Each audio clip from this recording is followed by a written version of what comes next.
All right, I guess we're live. So, I got TJ Pettiglio right here in the studio. Appreciate you, man. Yo, I appreciate you, man. Seriously, that's why I have you on here right now, man. You are such an awesome, talented human being, and I feel the same about you. I'm just like pleased to have you on here for the 27th episode of the Pursuit of Sound with Double Crown podcast. And I just want you to like introduce yourself real quick, plug your socials, that simple stuff. Absolutely. TJ Pettiglio. Instagram is TJIG7. And I go by my full name, TJ Pettiglio, on all platforms. And I'm otherwise known, or also known as the Microphone Maron. And for those of you that don't know what that is basically a slang term for an Italian American from the Northeast. Yeah, are you serious? Yeah, that's probably the best definition. It's not like an offensive term at all. I mean, not that I know. Madonna, yeah, it's just in like the form that I know. There's different. If you guys are gonna go do research, there's different things you're gonna see, but it's all in good fun. And the Microphone Madone and Tiggy, otherwise known as Tiggy. But also spell your last name out for the people that want to find you like that. Yeah, that weird Italian spelling. Pettiglio, Pettiglio, and yeah, I think that about covers that part of it. Now that we got that out the way, all platforms. Yeah, seriously, check him out. He's got a brand new album. Like you released that earlier this year. It's called Reinventing the Wheel, yes, sir. And it's just over an hour long, magnificent piece of art. Not many people release an album that's over an hour long, and my sir, you fucking did it, and we've got a lot to talk about with that. So that y'all definitely need to stick that in y'all's mind and go ahead and unbookmark that later on Spotify or wherever you're streaming, because it's good, and we're gonna talk on that. But I like to break down these podcasts roughly into like a past, present, future. So as far as your past is concerned, like what did your parents grow up listening to that you first started listening to music, and then what did you start listening to after that? Like, tell me. Wow. Yeah, so that's a really awesome question, and wow, the answer would be influence from both my parents. You've got Kool and the Gang. Yes. James Brown from my father, for sure. Oh my God, yes. You have, let's see, Earth, Wind and Fire, Mariah Carey. Thank you. Okay, yes. Even Evelyn Champagne King. If anybody knows, shout out if anybody knows Evelyn Champagne King from the 80s. She's a female vocalist, dope sound. You know, kind of almost that neo soul, like R&B pop wave of what was going on then, and just stuff like that. Definitely, I think my parents were big on. So things that I was hearing around the home growing up, in all honesty, have helped shape me. In some ways, I think that it may have been a sign for me to be the one in my family, if, you know, now that we know that I'm the one that did something musically, get into the game of hip-hop, because there's a lot of influence from those things that can drive that force. And so I tried to sort of stay on that track at a point with my student of the gamesmanship, in other words, learning about it at a higher level than if we were to rewind and how I knew about it when I was in like 5th grade, listening to, you know, DMX and 50 and, you know, G Unit and all of that. But, you know, M a little bit, but more G Unit, more, you know, even like Fabulous and like Chingy and stuff like that. You know what I mean? There was a lot of, there was a lot of little things. Yeah, so things like that. Rewind again. Started playing guitar when I was 13. Influenced by the Ramones, Led Zeppelin, Guns N' Roses, and AC/DC. I mean, that's a core 4 that I would say. And then Pink Floyd came along. Dude, we are so similar.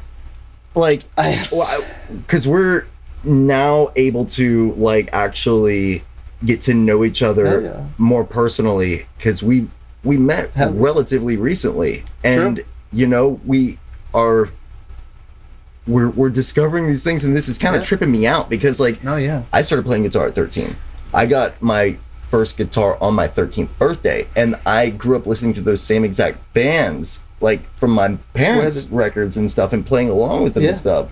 I mean, please go on. Like, no, it's I feel like cool. You get it. Like that's where the spark starts, Phil. And like, you know, when you hear that stuff, and you just hear how raw it is, and what you're capable of learning by being influenced by it or inspired by it, I think that's really what got the ball rolling. You know, and Weezer, Angels and Airwaves, Blink. I mean, like, yeah. Dude, minus the bear. I mean, like, Green Day, like, minus the bear. Minus like, the bear. It's like you go from like the mainstream punk that we kind of like grew up on to like the more indie Warped Tour style, and then like how that influenced us to play guitar and be interested in even being a musician. Oh yeah, and pursuing that because it's like, why do that, or why not go do something else? Like, well, we got to talk about it more. You know, like people don't always like. You gotta remember those influences, because it's okay to like be recognized in a way where someone might feel a vibe from you in this day and age, right? Like it can help who you are. It can help show that person can say, I see building blocks that help that person do their art, or, you know, come out of their shell and show us what they have.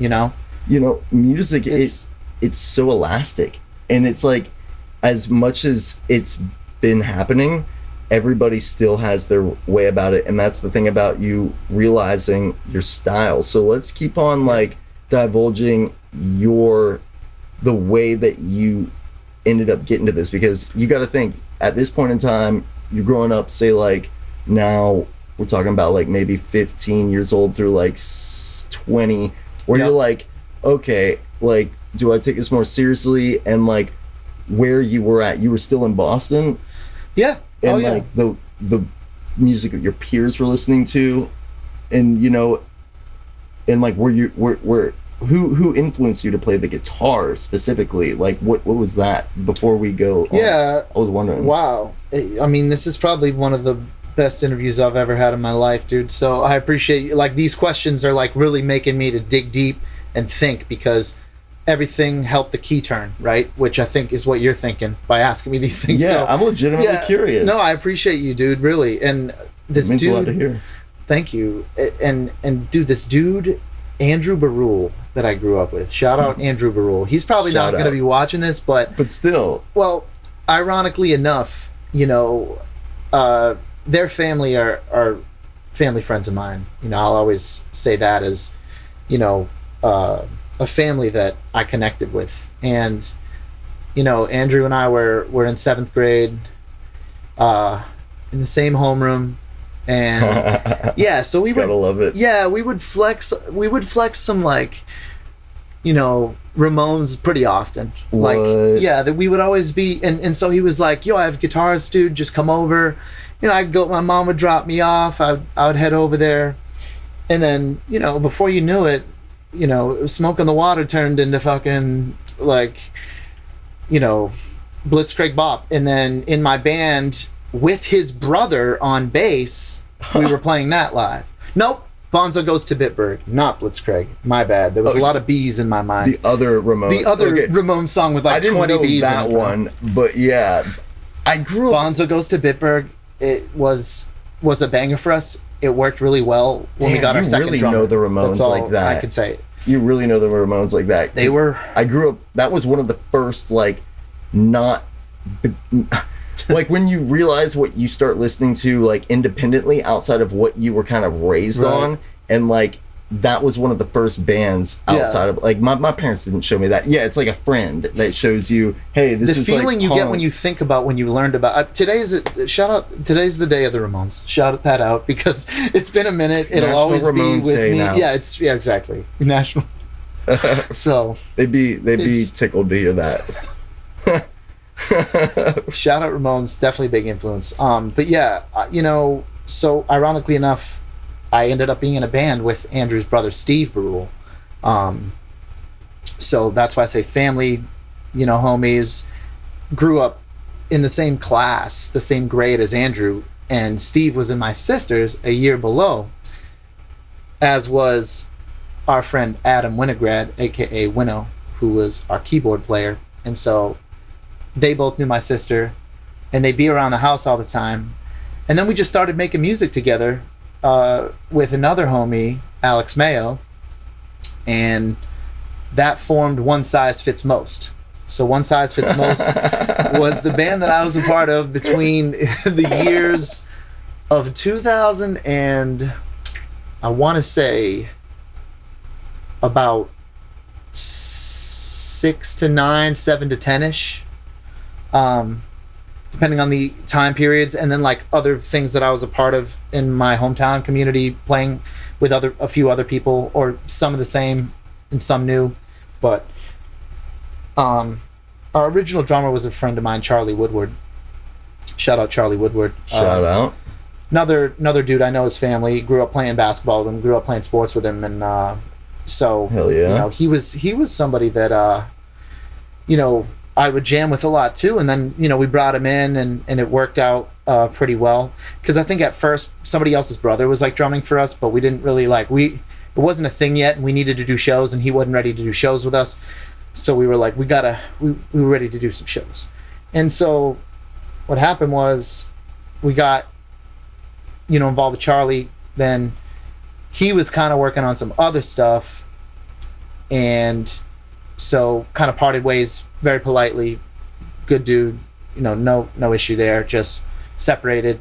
Be like that, yeah. And then, as a result, we got the homie Jason Friedman, aka Freed. And once we brought Freed in, it was, all right, T, you're drumming on this song, because he knows how to play guitar and sing, which he didn't really fully show us that initially, but he sort of just like after a few months was like, yo guys, I brought something to the table, because we've all been writing. And that's how I knew how to collaborate as I got into hip hop now where I'm at, because I used to collaborate with my bandmates, but it was a matter of people bringing written singing material to the table. And there was about 3 of us that really sang, but people bringing lyrics to the table still, and not even singing, it helped the collaborative process. These are very important details, by the way, for our listeners, from a creative standpoint, because appreciate you. It's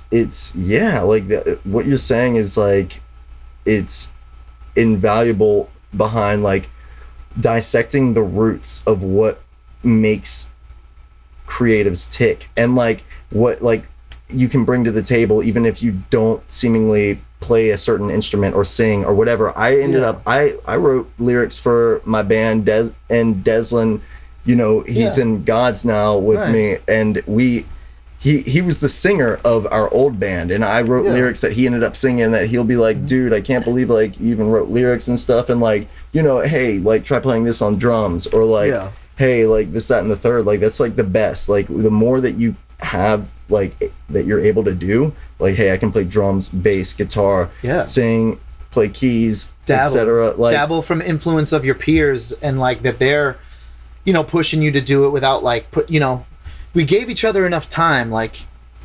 We always would try to learn how to operate in different ways together. And I remember times when it wouldn't always go the way we wanted it to, or I was had my vision and I was a little combative about it. Or I mean, how we were Massachusetts kids, of course that shit was going to be happening, but and see, I don't know that life, so I'm I'm trying to envision it in my mind's eye. It wasn't what your environment was. We weren't competing with each other. It was just more we were in a way where we were young, and we all had bright ideas. And I think there were times where you're gonna act or feel some type of way when you're 16 years old about an equation where it doesn't go your way, but you really were hoping that it could, and there was good reason for it too, but you have to remember you're not the only one involved.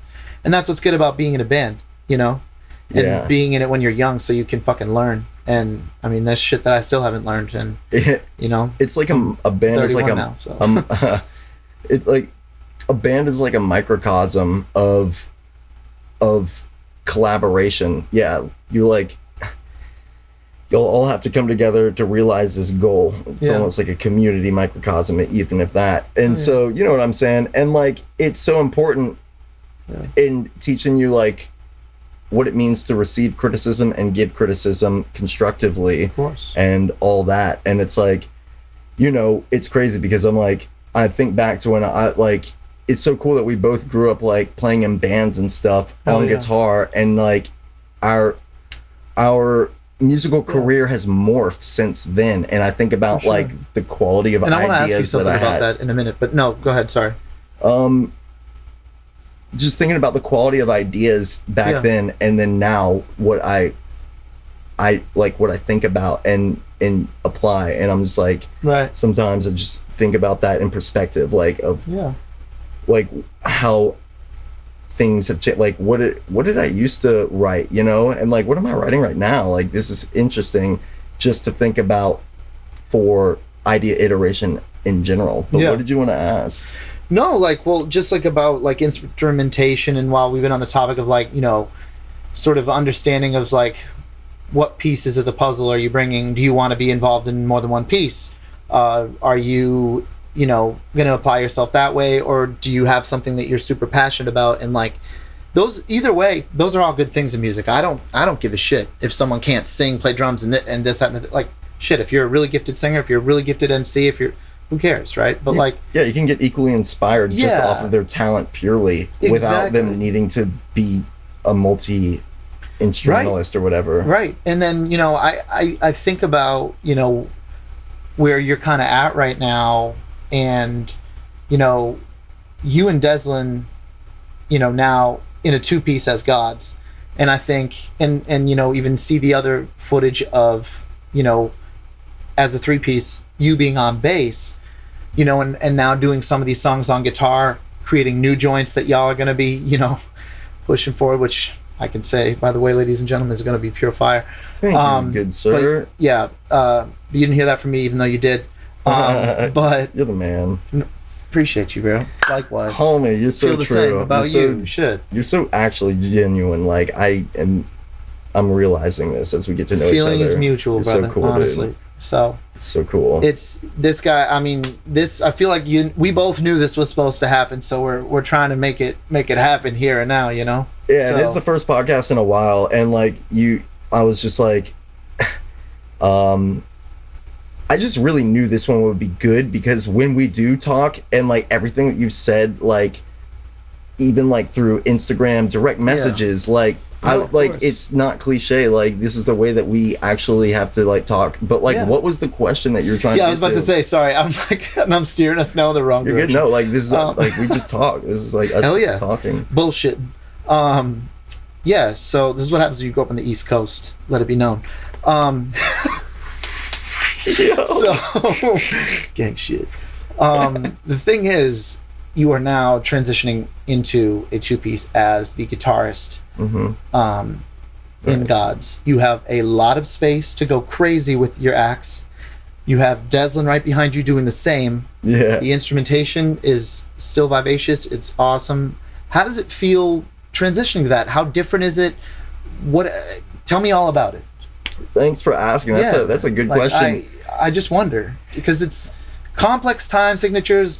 You always held each other down in different ways, so now it's like, but it's still there. Like, it's just, I love what Gods is. That's so cool to hear, man. Yeah, it's like Gods, even getting into Gods as the bassist, let alone like transitioning from the bassist to the guitarist from a three-piece to a two-piece. It's like I kind of went out on a limb to start getting into like band stuff again, because I felt like everything shifted. Like I'd gotten into DJing, like clubs, doing gigs, doing like producing. He's a beast, by music. The way, for those that don't know, but I mean, these viewers are gonna know. So hey, it takes one to know. And you're a bro. If you were to just divulge his, oh my gosh, reinventing the wheel is like, I'm like, how do you have all those lyrics memorized? Like that's I'm trying, man. Hours worth of material. I'm trying. That is very heavyweight to do. Like there's 2 new ones I debuted last night. So each, like the road that I've been on, there's days where there's still brand new things to me in the city of Charleston, and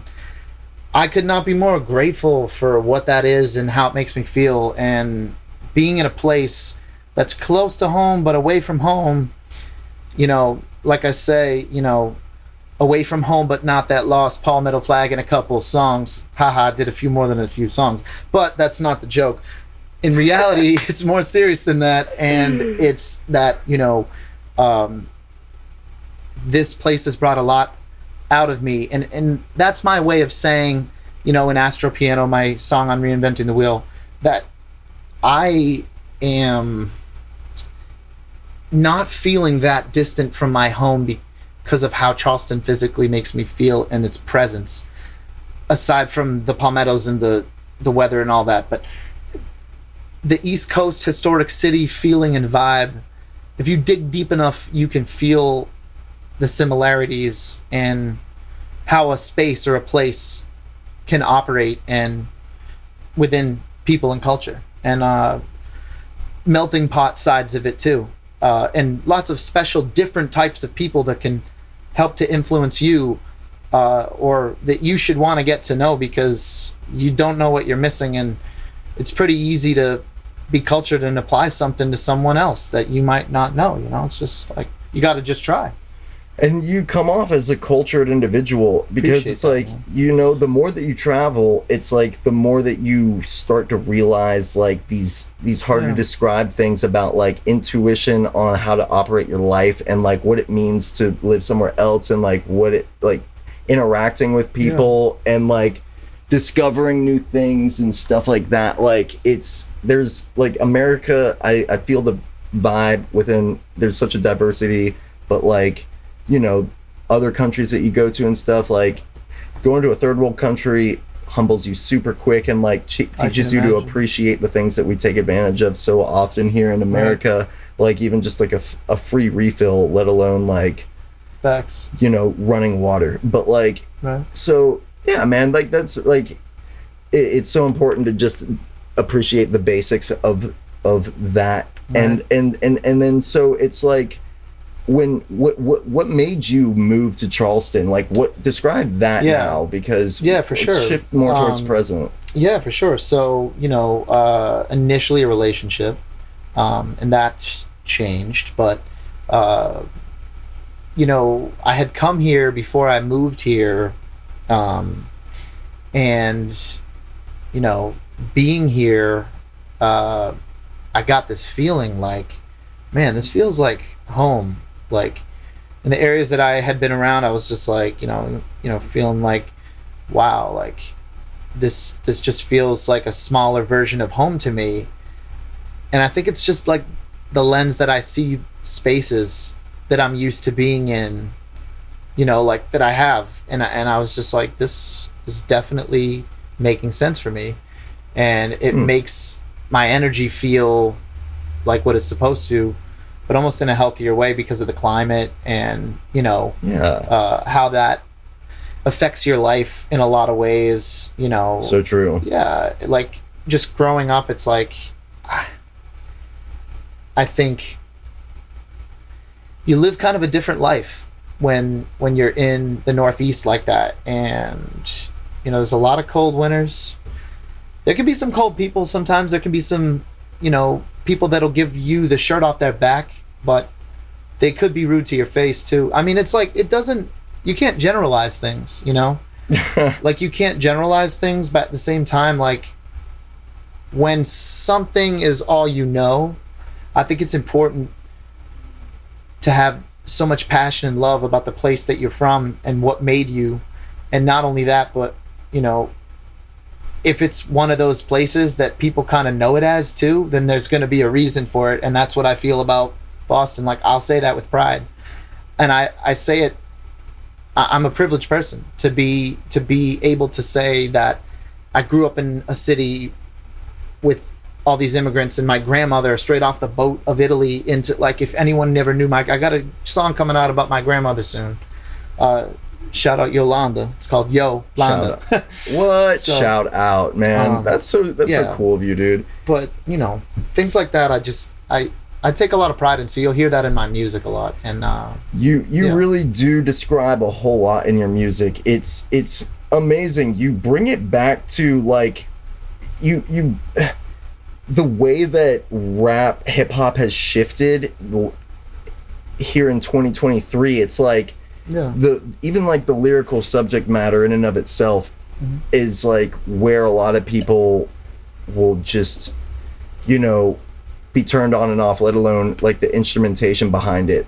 And it's like your choice of instrumentation and it reflects the lyrical subject matter. Like that's what I was exactly going for, and I never knew how to articulate that until you just articulated it. I think you said the sounds that I'm going for represent the lyrical subject matter. I said the instrumentation reflects the lyrical subject matter. It's crazy when you think. That's what I meant about like the sequential order of reinventing the wheel, guys. What Phil just said, because like I've never known how to like articulate it that way. I just would always be like, just trust me, guys. It's supposed to be in sequential order, and like, you know, there's little things along the way that really might like stick out with that. But when you do 20 songs, it's like, all right, well, either it's going to be a one long song, one into another type sequential, or it's going to be completely different. And exactly what Phil just said about how the instrumentation is supposed to represent language and subject matter and really take you there because of what's being offered. And I think that's exactly what I was trying to go for, man. And I'm lucky that it worked out the way that it did. And I think using the same like 4 producers for like a couple groups of songs, like if anyone noticed that, like that's one thing I tried to stick to in this project. Like go ahead and shout them out really quick. We got so much to talk about. I'm gonna grab a brewski real quick. There he goes. All right, shout out Phil, grabbing probably a PBR. If it wasn't, I don't know, you know, that's not very Charleston if it wasn't, but definitely did I say that? Oh my god, look at that. So who are your producers, man? Yeah, producers. We got Quiet Fire Beats. Quiet Fire on the beat. He is from New York, I believe. Shout out Quiet Fire. Shout out. And it's funny, I know he has a podcast too, and had asked me, hey man, we should do something. So I gotta hit him up. Shout out Quiet Fire, man. Nick, really what's the name of his podcast at that rate? I don't even know, to be honest, yet. We've talked on a music level and not really on that level so much, but all right, well, we definitely will be talking. If y'all care enough, y'all be able to find it by looking up Quiet Fire Beats. Okay, on Instagram. He's one of your producers. Who are the other 3? The homie, the one and only, Nick Lovin. Shout out to Nick Lovin, man. Nick Lovin. Reminds me of Mick Lovin. Yeah. If you are watching he has the ID. If you are watching this, then just know you're a homie. And that guy is really helped me mediate a lot of this project, from graphics to beats. Love it. He may have had his first technical hip-hop feature from your boy on this album. I don't know if that's official. Could be. He's rapped before. So, oh no, technically not, because Hero the MC. They did that song together. I don't know. We're not going to worry about that. All your features were like so OG. Like you more on that later. Who are the other 2? Jay Pats was one of them. As well as damn it, I'm blanking on one. We can look it up. I was about to say, don't let me forget important things. We gotta shout everybody now. No, we had Quiet Fire, we had Nicky Love, and we had... There's like Tritz, Jay Anthony, Ben Beam. Oh, Ben Beam, of course, yes. Ben did Neo Soul Bomb, and that is a song that I can't wait to do more of live after debuting it last night. Congrats. Hell yeah. Thank you. Appreciate you. And what I was going to say is Sleepy C is also featured on that track. We'll be doing that together live. I'm lucky that I have some songs that I can sing choruses in that I can do still live, and they're not too short, and it works, but that's something I've been working on too. I love that too, man. There's like, I've got so many bullet points in my brain right now. I'm like, exactly what I want to talk to you about. Is there one more to shout out? Or can I start hitting you with all that? Damn it. I see. Shout out IMAX. I see. Or I Love Sounds, I should say. Kava. That is an MC. Amir Max. Shout out Amir Max. Production, features, of course. Is that the other one? Or Jeff Porter? Shout out Jeff Porter and David Ryan, of course, because they are also huge influence of mine. And yeah, Amir Max, David Ryan, Jeff Porter. That was a weird order to say those names in. But I love all three of them. That is like a musical surge of art triangle for me that like I feel like I wear on my chest, that like really bloomed me into actually being the musician as we fast forward into where I'm at now in hip hop and what I'm trying to do in hip hop music. Years later, reinventing the wheel, what it really means to me is that I'm doing something in a new light, that people knew me when I was younger. They knew me as a rock musician. And as I got older, some knew that I really loved hip hop. And I don't think they knew how seriously I loved it.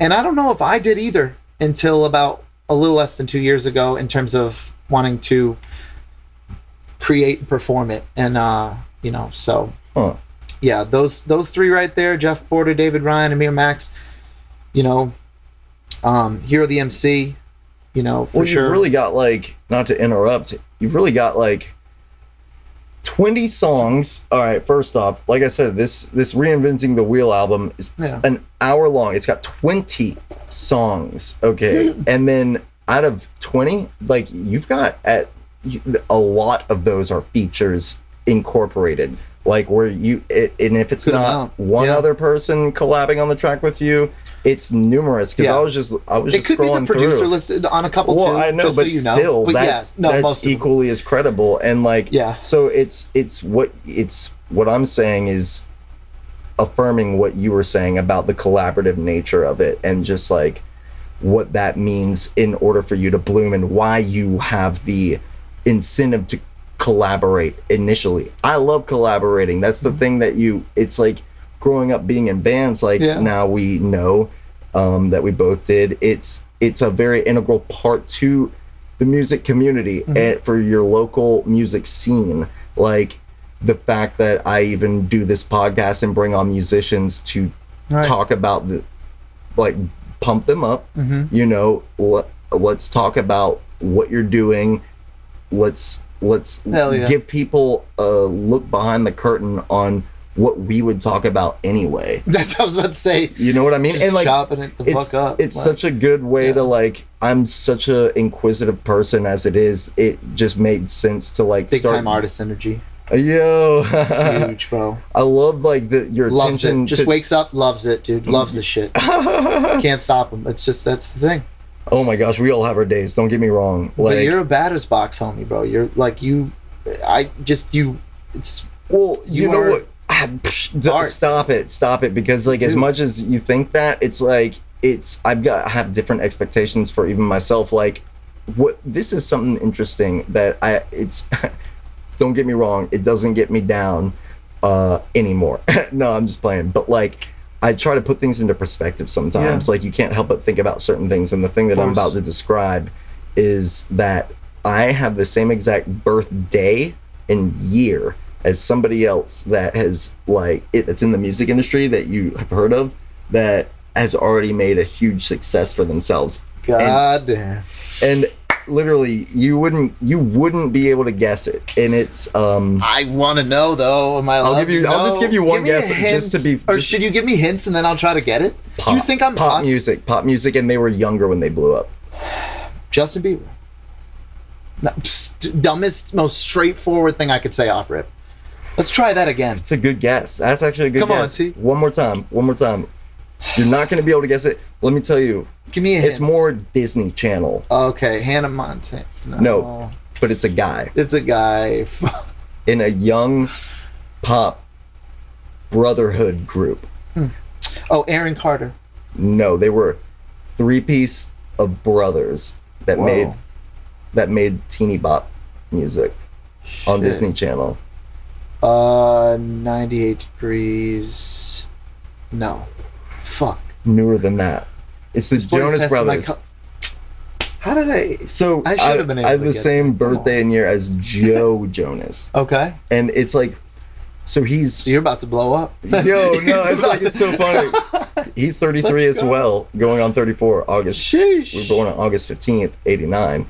And so it's just funny because I'm like, dude, man. this guy already Talk did about it. an earthquake coming in 89, bro. Oh, I know. I heard that in your lyrics Yes. earlier. I was like, you shout out a bunch of different years. You shout out 89, 90, 91, 92, maybe 93. Because you're like, you said 90, 91, 92.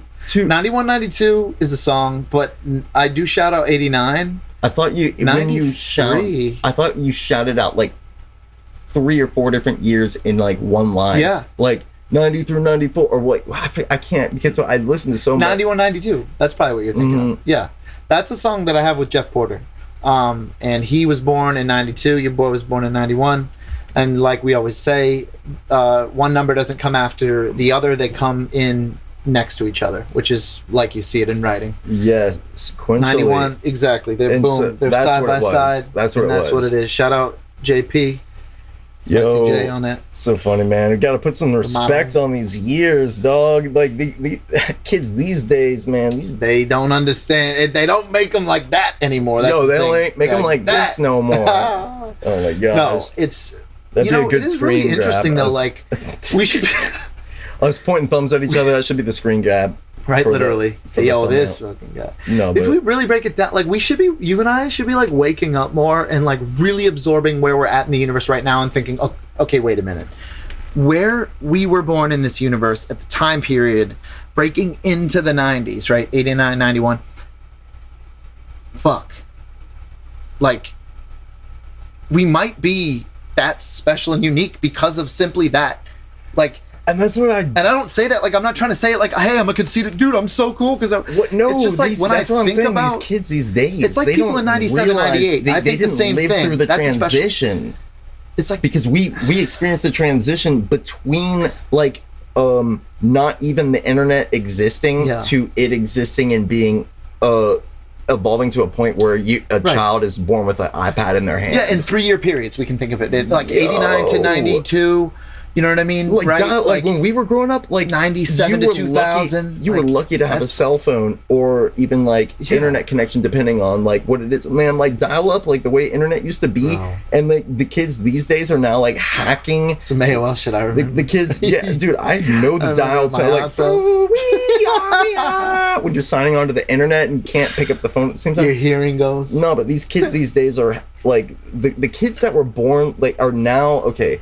The kids that are now like in their mid-20s, they are hacking society in the whole digital era so hardcore because it's like they have it because of when they were born. Because It's like when a we were level of, born, like, it's like it wouldn't what have they been can pump out, you like what they can't- know. Now it's like, hey, let me hack the internet and be like, hey, this is me. I'm like a viral entrepreneur or a viral comedian or a viral like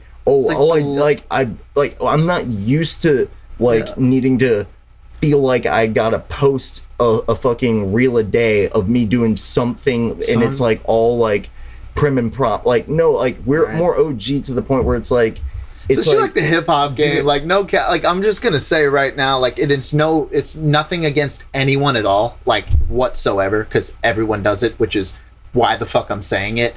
But like, there's something about that type of artistry where you put yourself out there in a certain way as like an R&B, hip hop, MC, trapping, whatever. Like, no, Kizzy, you literally are doing it in such a way. So it's like, some people are like, oh God, I gotta get out. I gotta be outside. And it's like, cool, you can do that. You can also slow the fucking thing down a little bit and then figure out how you want to do things from there. And that works too. And finding that balance or that blend, shit, I don't know. It's not that I could take my own advice, I'm sure. It ain't my advice either. It's just a known thing by now, So it's just wild how that kind of just, yeah. I feel like that with social media, it's just everything's out there. And it's like, well, why don't we all recognize that we can all relate? You know what I mean? Because like, it's just because like, everybody wait. is so In our generation, the people that we care about the interactions with more so, like it's they are judging things like that now. That it's shifted from us not even caring about like how many comments or likes or how many MySpace followers like no like that was like kids these days didn't have a listen, like we grew up with the social media thing blooming, like MySpace. Then that was the big first one. Like then Facebook came along, and I thought that was whack. Like I was like, it ain't MySpace, and like nothing's doing it like MySpace anymore. MySpace was underrated, undermentioned. It combined music. Yeah, it was so sick. It was. Songs. It doesn't get enough cred. Facebook is so whack. That to me. shit went platinum. No, MySpace went platinum, bro. That shit. Facebook wouldn't be Facebook without MySpace. Someone These had kids to say don't know, and it wasn't an obligation to be on your cell phone and scrolling through reels and caring about these people's You're posts. saying this while picturing Fall Out Boy music videos. You know what I'm saying? Oh, All American Rejects on the fucking come up. Seriously. Motion City soundtrack being the soundtrack to your life. MTV, raw fucking shit. Dude, Lloyd Banks, like it. This is pop, punk, things. and hip hop were joint. Like it was. You know what I'm saying? These are the things that influence us to what we're doing. Everything in one picture frame, and now they're separated into other frames that are different. Well, which isn't bad, but we don't know how good it is yet, right? Well, it's what. I don't know. The point I'm trying to say right now is that the way that life was back then or is right now, whatever time you're in, it influences you to do what you're doing right now. Right. Because of what your environment is. Back then, it was different things. It was a different way of life that influenced you to do the things that you did. It wasn't as social media, online, app-based driven. It was like, go hit that up. And then leave your crib. Like there wasn't, and you didn't have your phone like on you the same way. You just had safety. We're gonna hit up some texts. We're gonna call. We're gonna see that, you know. And then it was like, you're not looking at this. You're not looking at that. You're just going out. The emphasis on all this. It was more computer based. It was way more computer based, and obviously the mobile created differently. So it's like, like the emphasis on this talking point that has so many tangents.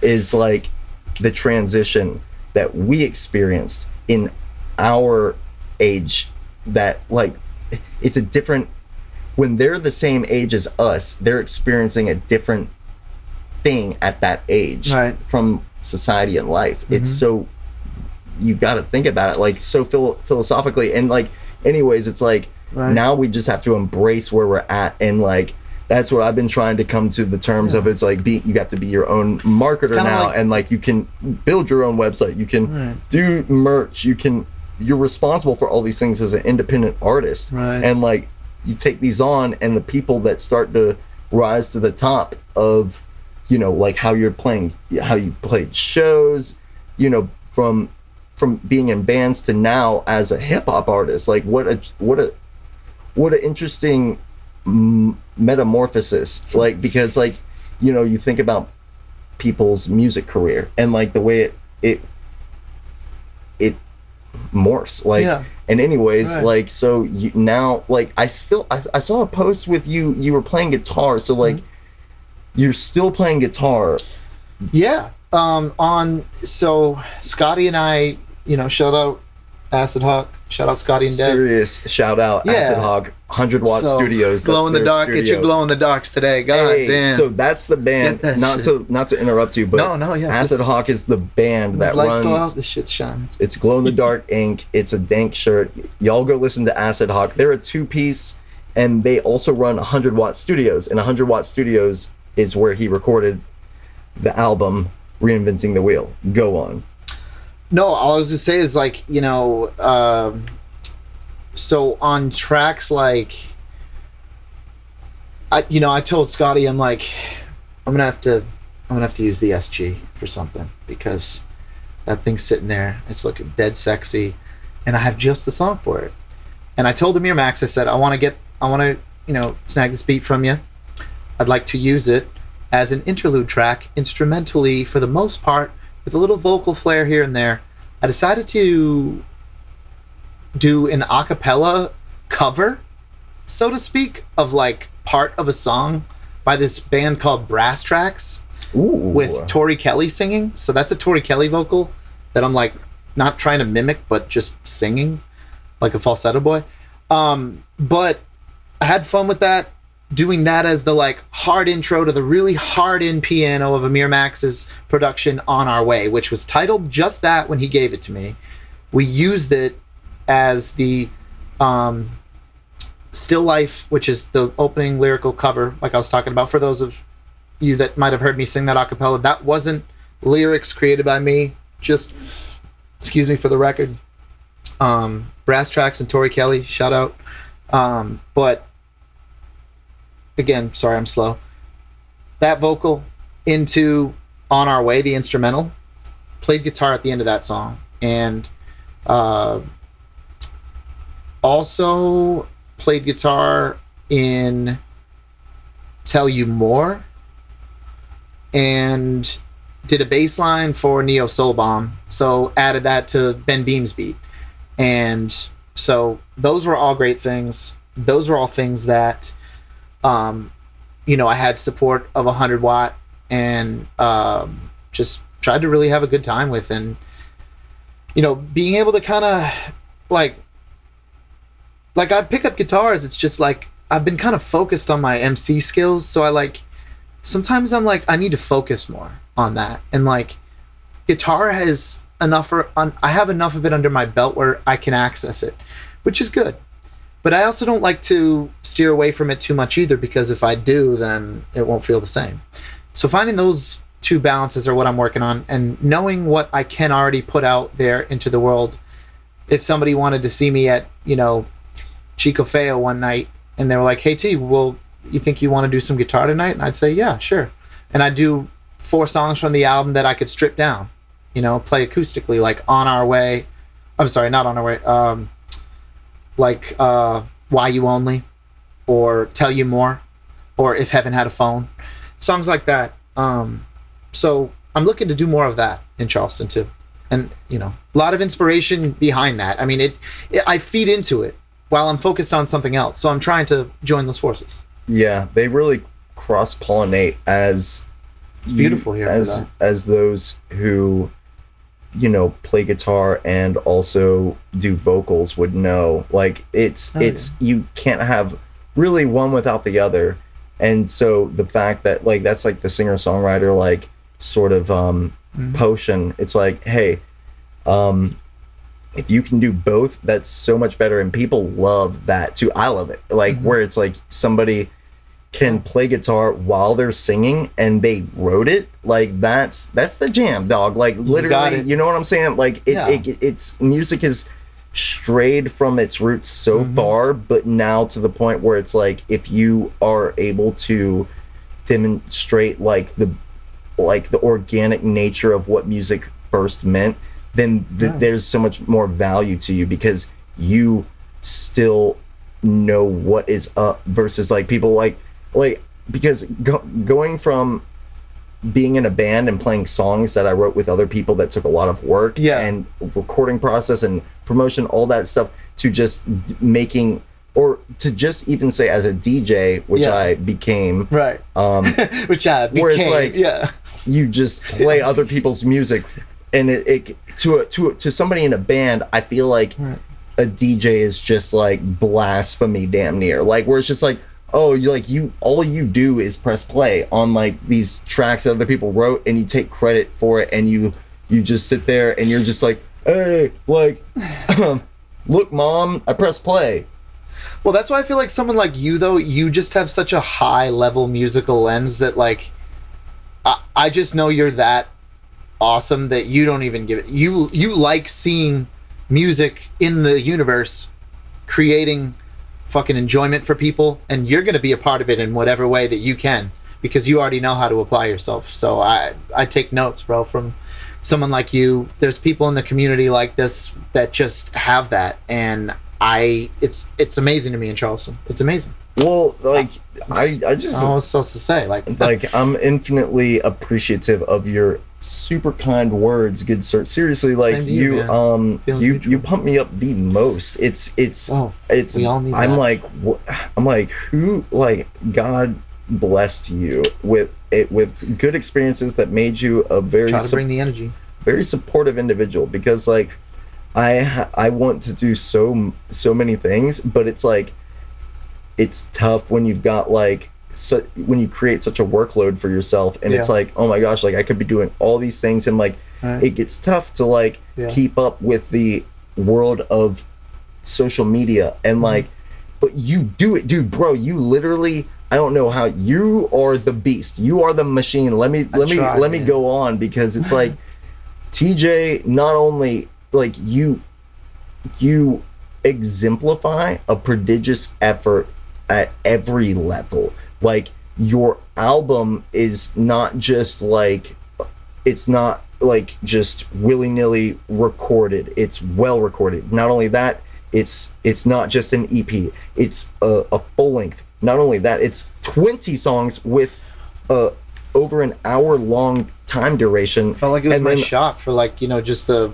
say, hey, I want to be an authentic independent artist, but, you know, I can be chopping it up with someone like Phil, like, you know, being able to have that kind of one-on-one or talking with artists, or just, you know, having those experiences are things that I like too, you know. And I think it helps me because I've been in the artist space, so I try to use that to an advantage, but not even as an advantage, just, I mean, just so that it flows like water. But still, if know, like shout out water. But still, it's like, not only like you do everything in an extraordinary magnitude. Like, your social presence online is actually very commendable, man. Like that takes a lot out of your day, and it takes a lot out of your psychic energy. And to keep up and care about so many people in your community, and actually have a personal connection, like a custom personal connection, because everybody's different, and you care about each connection. You know, you ask me things that make me know that you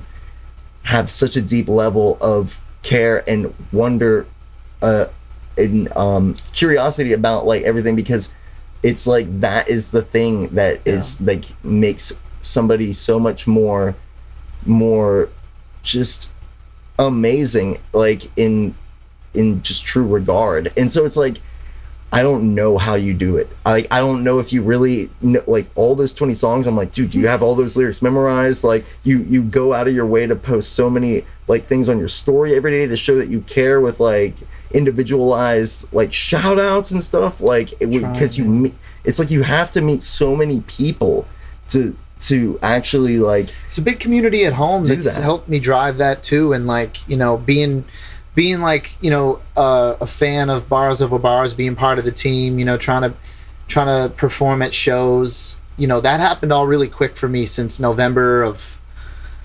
2021, which is also the first month that I had come to Charleston. So like I came to Charleston in November of 2021, and then like a few weeks later, I went to my first Bars Over Bars event with Amir Max. And so that sparked the energy of like the culture that I had already been a part of when I was a teenager, but now I knew how to apply myself way better because I had developed character since then. So I was like, all right, I'm good. And I'm also not good. There's a lot I got to learn.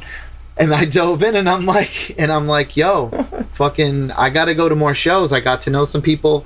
There's still tons of people that perform in Bars Over Bars that I have no clue who they are, because there's a lot of shows that they book. And shout out to Hero the MC. Shout out. That dude's thrown in New England 450 plus shows, I think now, going closer to 470, 480 maybe, since like, dear Lord, March of 2020, beginning of like, you know, COVID process. So it's like a couple every weekend. Yeah, I mean, it's slowed down a little bit along the way for periods of time versus like the initial or like the heart of 2021's consistency, which I think everybody in the Bars Over Bars community knows that was like a unique transitional time for the world, and just like newer artists performing on that platform that's mostly hip hop focused. But there's been a few bands that have performed on it. There has been great female talent, R&B.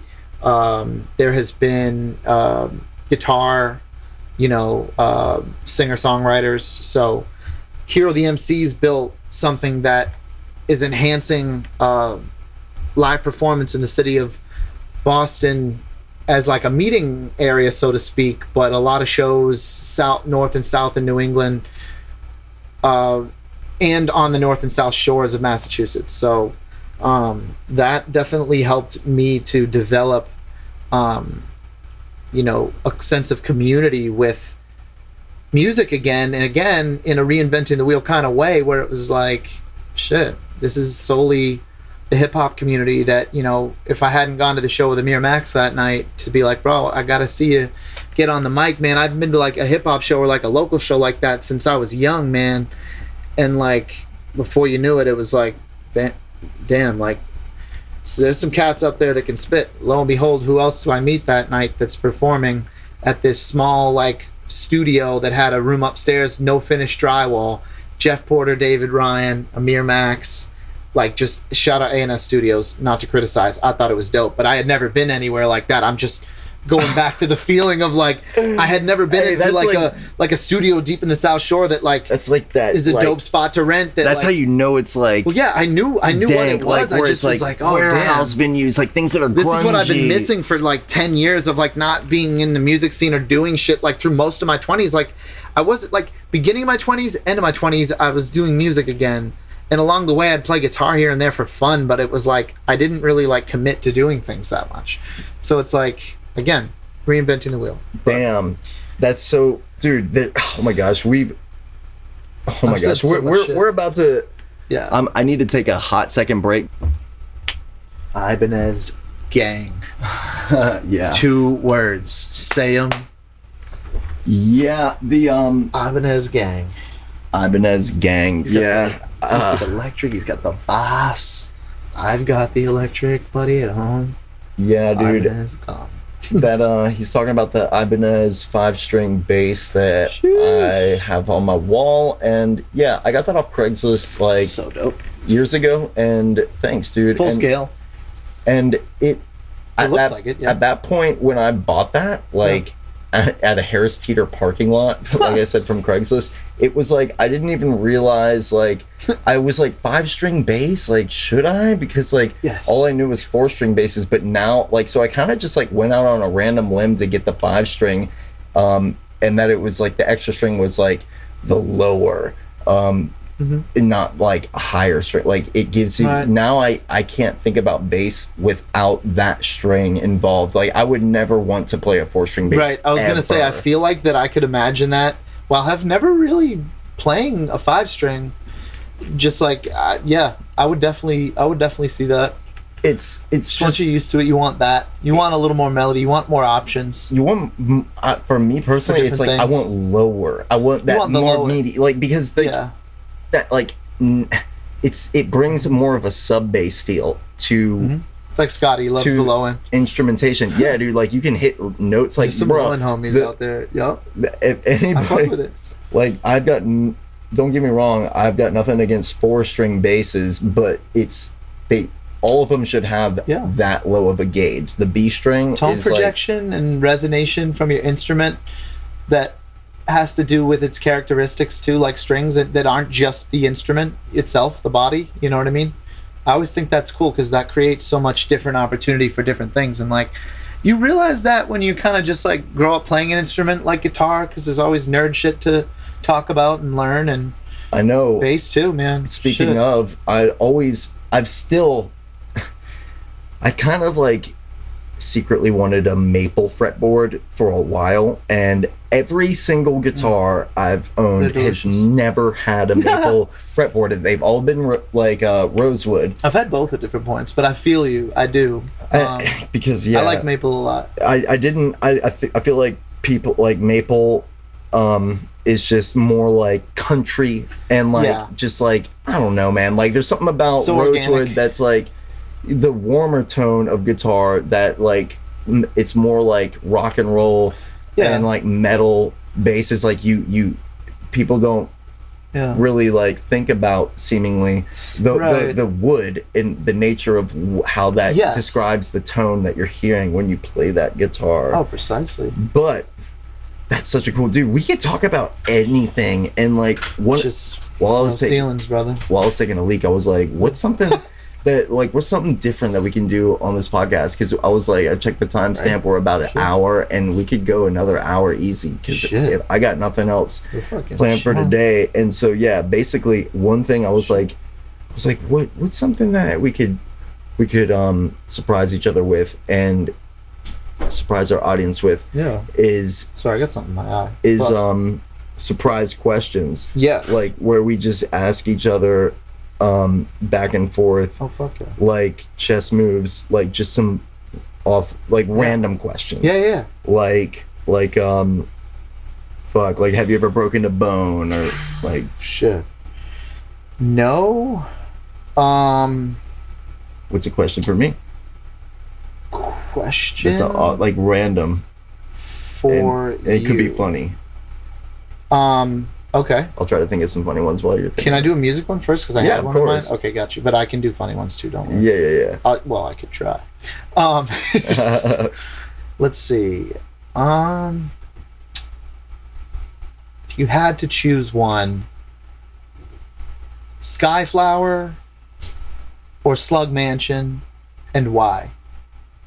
If I had to choose one And why? between those two, it would probably Between those be instrumentations of, by the way, those are two God's songs. For those of you out there that don't know, damn, dude, that's so cool, man. That's such a cool question to ask, G.O.D.S., man. baby. You the fact that you even have that much interest in gods at all is it tickles me. The album's fucking.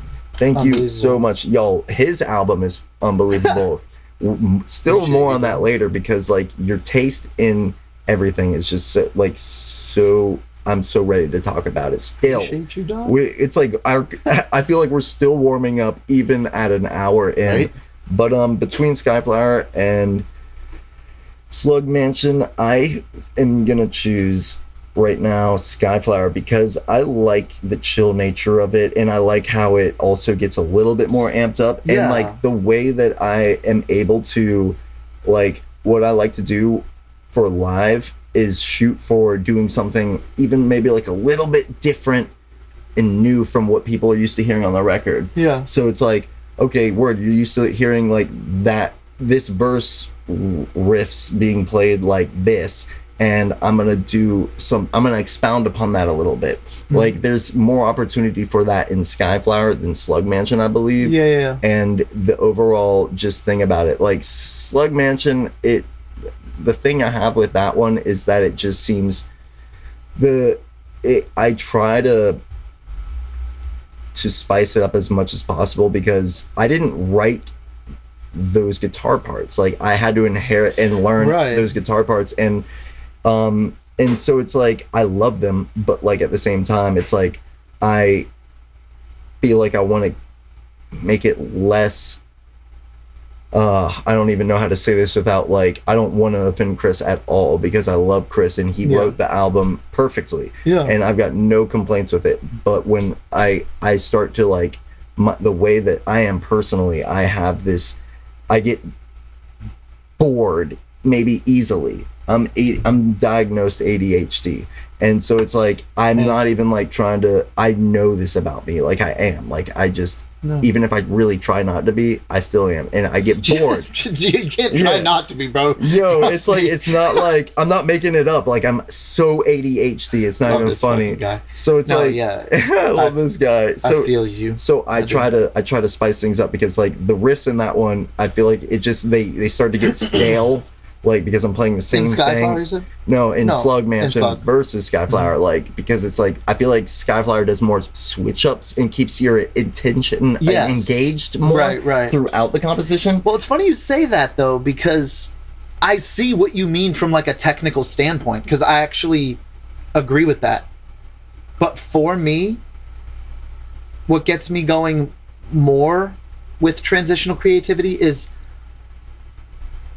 me in the anticipation of relying on Dez, I guess, kind of, so to speak, in Slug, in a way where, like, not that you're not always, because he's an absolute beast, but the way that he's relied on in that song it's not even that. It's the guitar parts, it's the bass. It's all there's a rhythmical joined force in Slug Mansion that separates it. It's very simple, it seems like, in terms of like how you guys wanted it to go, but also technical in the sense that you didn't you wanted to keep your audience engaged with this clean tone, heavy, punchy. You're punching those rhythms one after another and changing them in different ways as you're going. It seems like it kind of reminds me of like I'm climbing a ladder, but I have to like keep stopping because it's so hot to get before I get to the roof. It's funny. It's weird. Like I'm trying to like I'm losing myself trying to explain it, but it's like until you hear it, but that song engages me more than Skyflower, but not no way. Okay. Not to really disagree with what you were saying about why you think Skyflower is because more see how that's for you. Different for us personally, right? Even though it's like, man, because I feel like people might get like bored listening to it live, like where it's like, okay, like where I'm just like sitting there playing the same riff. No, I'm trying to like put like a different like foot pedal effect on like the intro versus the verse, but they're both the same exact guitar parts. Because it's like but different drum parts. Like I get it. Like so, it's just like I try to see room for creativity and like so it's just been like that. But to keep the hot takes going. Let me ask you a question. It's just like whatever. So Skyflower. I want us to shoot rapid fire, but that was a good. That was a let's shoot. That was good to divulge. What is your dream concert to do for yourself? Like venue, openers, shoot. Damn. Like Red Rocks with fucking Jim Gaffigan opening on comedy, and then like Daft Punk. You're talking about goat shit like beyond measure, like not local. What is your dream? Like literal dream, like us here. Something that describes like what you would dream of, like for your dream concert. Like, am I allowed to do like one side that's like a Chucktown experience, and then the other side like being like just like influences that I knew before Charleston? Just your dream, or just what like would be overall, like, it would be like. Can I give you two bills? It would be like can I give you 2 bills at like fucking Wembley Stadium with Tupac and like J. Cole or whatever. Like literally, like what would be your like dream venue and lineup with you on the bill? I mean, shit. And would you be headlining or opening really up for somebody? But you brought that off rip, and like it's hard to say no to that. But like if we're not gonna say Red Rocks because it's that dope, and I could easily just say it, but I'm not going to because it's that dope. Such a go-to. Once again. Yeah. Sorry, what was the last thing you just said? Sorry. Like literally, would you want to even? I know, right? It's the new destination venue.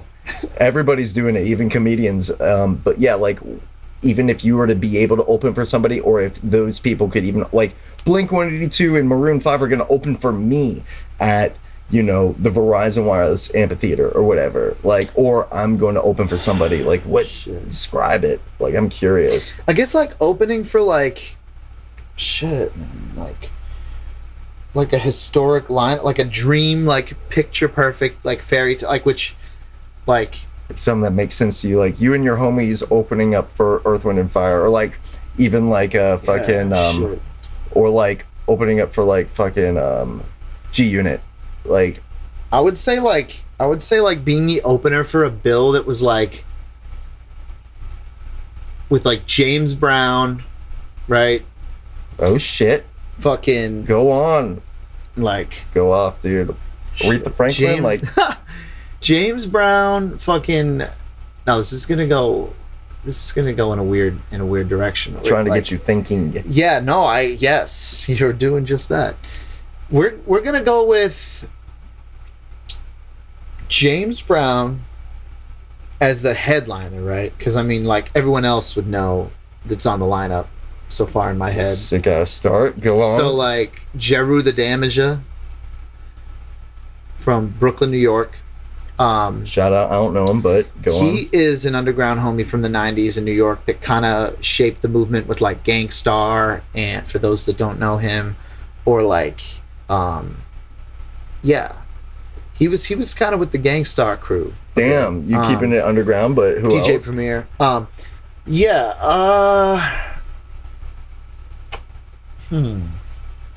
Weezer, I would say. Like, that's a huge influence. That's for me, cool. man. Like, I forget sometimes like that Weezer really shaped me as an artist, like as a musician. Like they're a big. I mean, the first song that I ever played and sang live in front of anyone was at a Battle of the Bands in 7th, 8th grade in what we called the Green Gym in my old middle school called Pollard Middle School. And we had Island in the Sun by Weezer as our first song. And we did 3 joints that night. And to be honest with you, I can't even remember the other 2, but of course I remember that one. So shout out the Green Album, Weezer, Red Album, Blue Album. I mean, '08 was the Red Album. I mean, that's down the road for them too, right? But like, Weezer is a huge influence for me. So Weezer,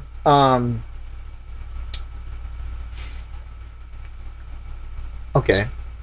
I kind of fell in love with these guys a little bit later. But if I would ever be on a bill with them, that would be amazing. Cartel. Yeah. That's like where my imagination takes me. Is like, whoa. I forgot about Cartel. They're like, hard, bro. They were like beyond their like popular songs a Warped Tour band, right? Or popular songs. Yeah. Yeah, they were like that era. Yeah, they're pop punky. They were like more 07-ish rather than like 03, 05. You know what I mean? They were like more 07, 09 times. About them. That's cool that you. Yeah, they're hard, bro. They're really hard. I like them. Freaking Weezer.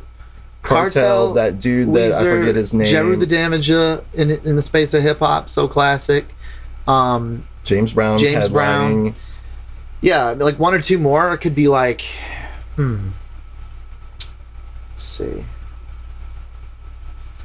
I guess probably like, Mac Miller, of course. I mean, R.I.P. Shout out. Yeah, shout out. That's Mac. good. That's a good.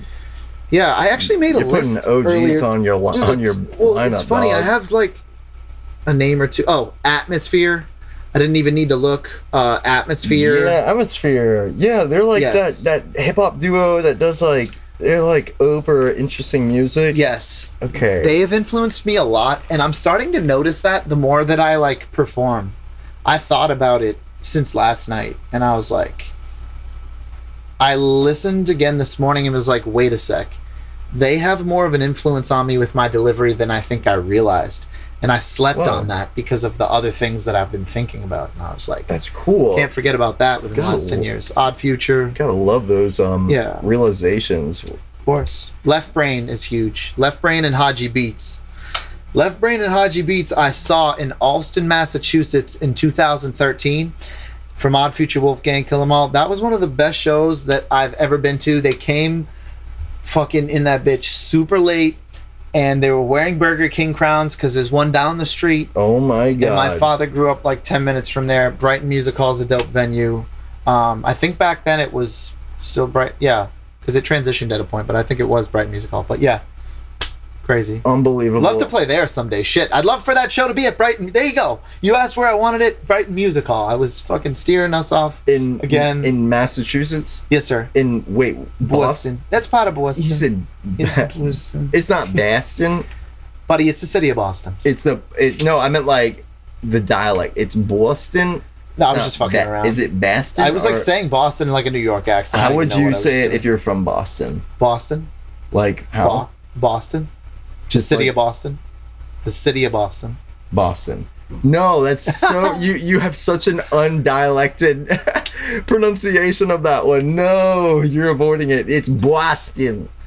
Did you take a bath? Did you take a bath today? If you were to take the accent to the limit from a local that pronounces their here and there, but like if you're going hard, like if you want me to go hard, boss, like a union, is it like a union construction worker? Yeah, like boss or bass. What you just did boss or was some low end New York shit. No, like, Boston. Like you cut Some the wrong end of the Boston sub shit. type of shit. Not even New York, Boston. If you're going Boston, I'll show you Boston. Then I'll show you the difference between Providence, Rhode Island, and New York. I almost snuck it out. Providence, Rhode Island, and New York. Thick Boston would be like, yeah, I told you like 3 times to get back in the house. What are you doing out there? You're gonna choke. You didn't think of that? Yeah, well, you could have thought of that before you. Well, then how would you say? Those are tough love examples. That's a good. That's good. But say Boston. Boston. How would that accent say I'm Boston? trying as best as I can. How would that accent say the word Boston? I'm trying. Boston? Buddy, I'm from East Boston. All right? You could say it like that. Yeah, you could. That'd be like, that's Buddy, like I'm from... Buddy, I'm from Eastie. And then like my aunt from West Roxbury. Oh, Use guys. I like get Use guys don't.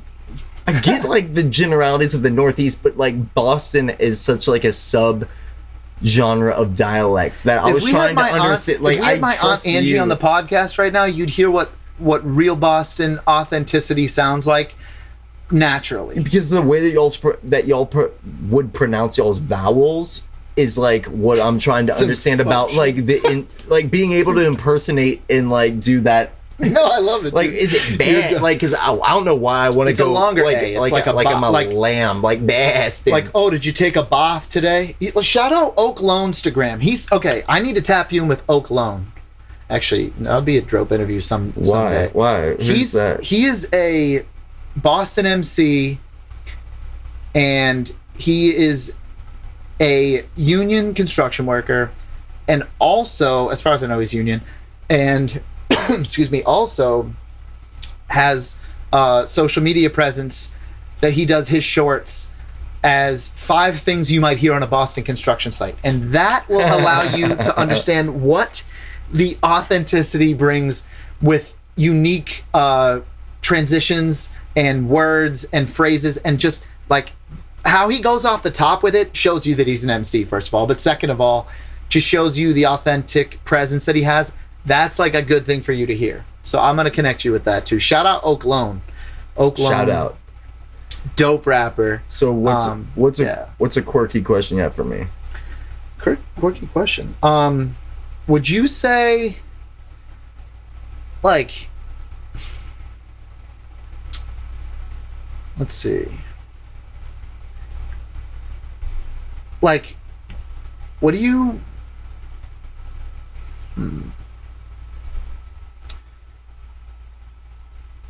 I guess, like, just a general question, not that quirky, but would you rather be in the ocean or in a pool? I would rather be growing up in Charleston. I should have started that with. Well, would you rather be in a pool or the ocean? Having grown up in Charleston and being the age that I am now, pool, because I am not about to get eaten by a shark. No. Or stung by a jellyfish. You know, that's real. Buddy, those gators too and shit. The more like, there's so much more gator content these days that like just seems cool like some fuck shit. I'm not cool with it because I grew up, ladies and gentlemen. Yeah, I grew up skateboarding and surfing, and so I have realized that I was so much more fearless as a teenager. I was so much more fearless. You don't even think twice about it when you step outside sometimes here, and then you realize you kind of have to. Well, now I do. You don't have to be alone to realize I'm not even gonna. I don't even like walk out on my street without looking both ways. Yeah. Like, no kidding, bro. Like twice. It's just like small my fears. Hey, there's reptiles. Yeah, no, it's like the pool, because I am not going to be eaten by a shark or stung by a jellyfish or 100%. whatever the weird things, man. Because nowadays I'm with you. Pools seem so much more exciting in this community, hands down, just because they're everywhere. It's a controlled environment. That's what I'm cool with now. I take less risks as an adult. He said, as a 33-year-old, we are not going in the ocean as much because he needs both of his legs, ladies and gentlemen. Mm-hmm. I don't like to surf or skateboard anymore because or snowboard. I grew up board sporting so hard, and it's just like you just do that until you get hurt. So my quirky question for you is, it can piggyback off that one. What's your most irrational fear? Irrational. Like, oh my gosh, like I'm afraid of like being abducted or like whatever. Like, you know what I'm saying? I'm afraid of like Or spiders. This isn't really like an irrational fear. Or you're scared of going into the ocean because you're scared of going into the ocean because you're gonna get bit by a shark or stung by a jellyfish. Well, yeah, no, like those are like rationally irrational fears. No, and when but we say that, we mean, hey, bro. Like when you go outside in Charleston, there could be a snake on your porch. So like, I get like, is that your most irrational fear? Getting bit by a snake as you're walking out of your house? Snakes are my most irrational animal fear in Charleston. So that was an example I was going to bring up and say, yes. The day that I went to Folly and my ex-girlfriend and I had come back from the beach, we were on our way back, and a neighbor sent a photo of a snake on the porch, on the first floor. Yeah, that was oh, no. That was scarring. I was thinking to myself, like, even that night, like, I definitely went out there to burn, and I was like, yo, I should not be out here right now. Where exactly were you? Not like in West Ashley. Okay, West Ash. Yeah. So yeah, West Ash is gonna be a little bit more woodsy. Yeah, yep. I see what you're saying. And it's just like, I was thinking to myself, like, I don't think that, like,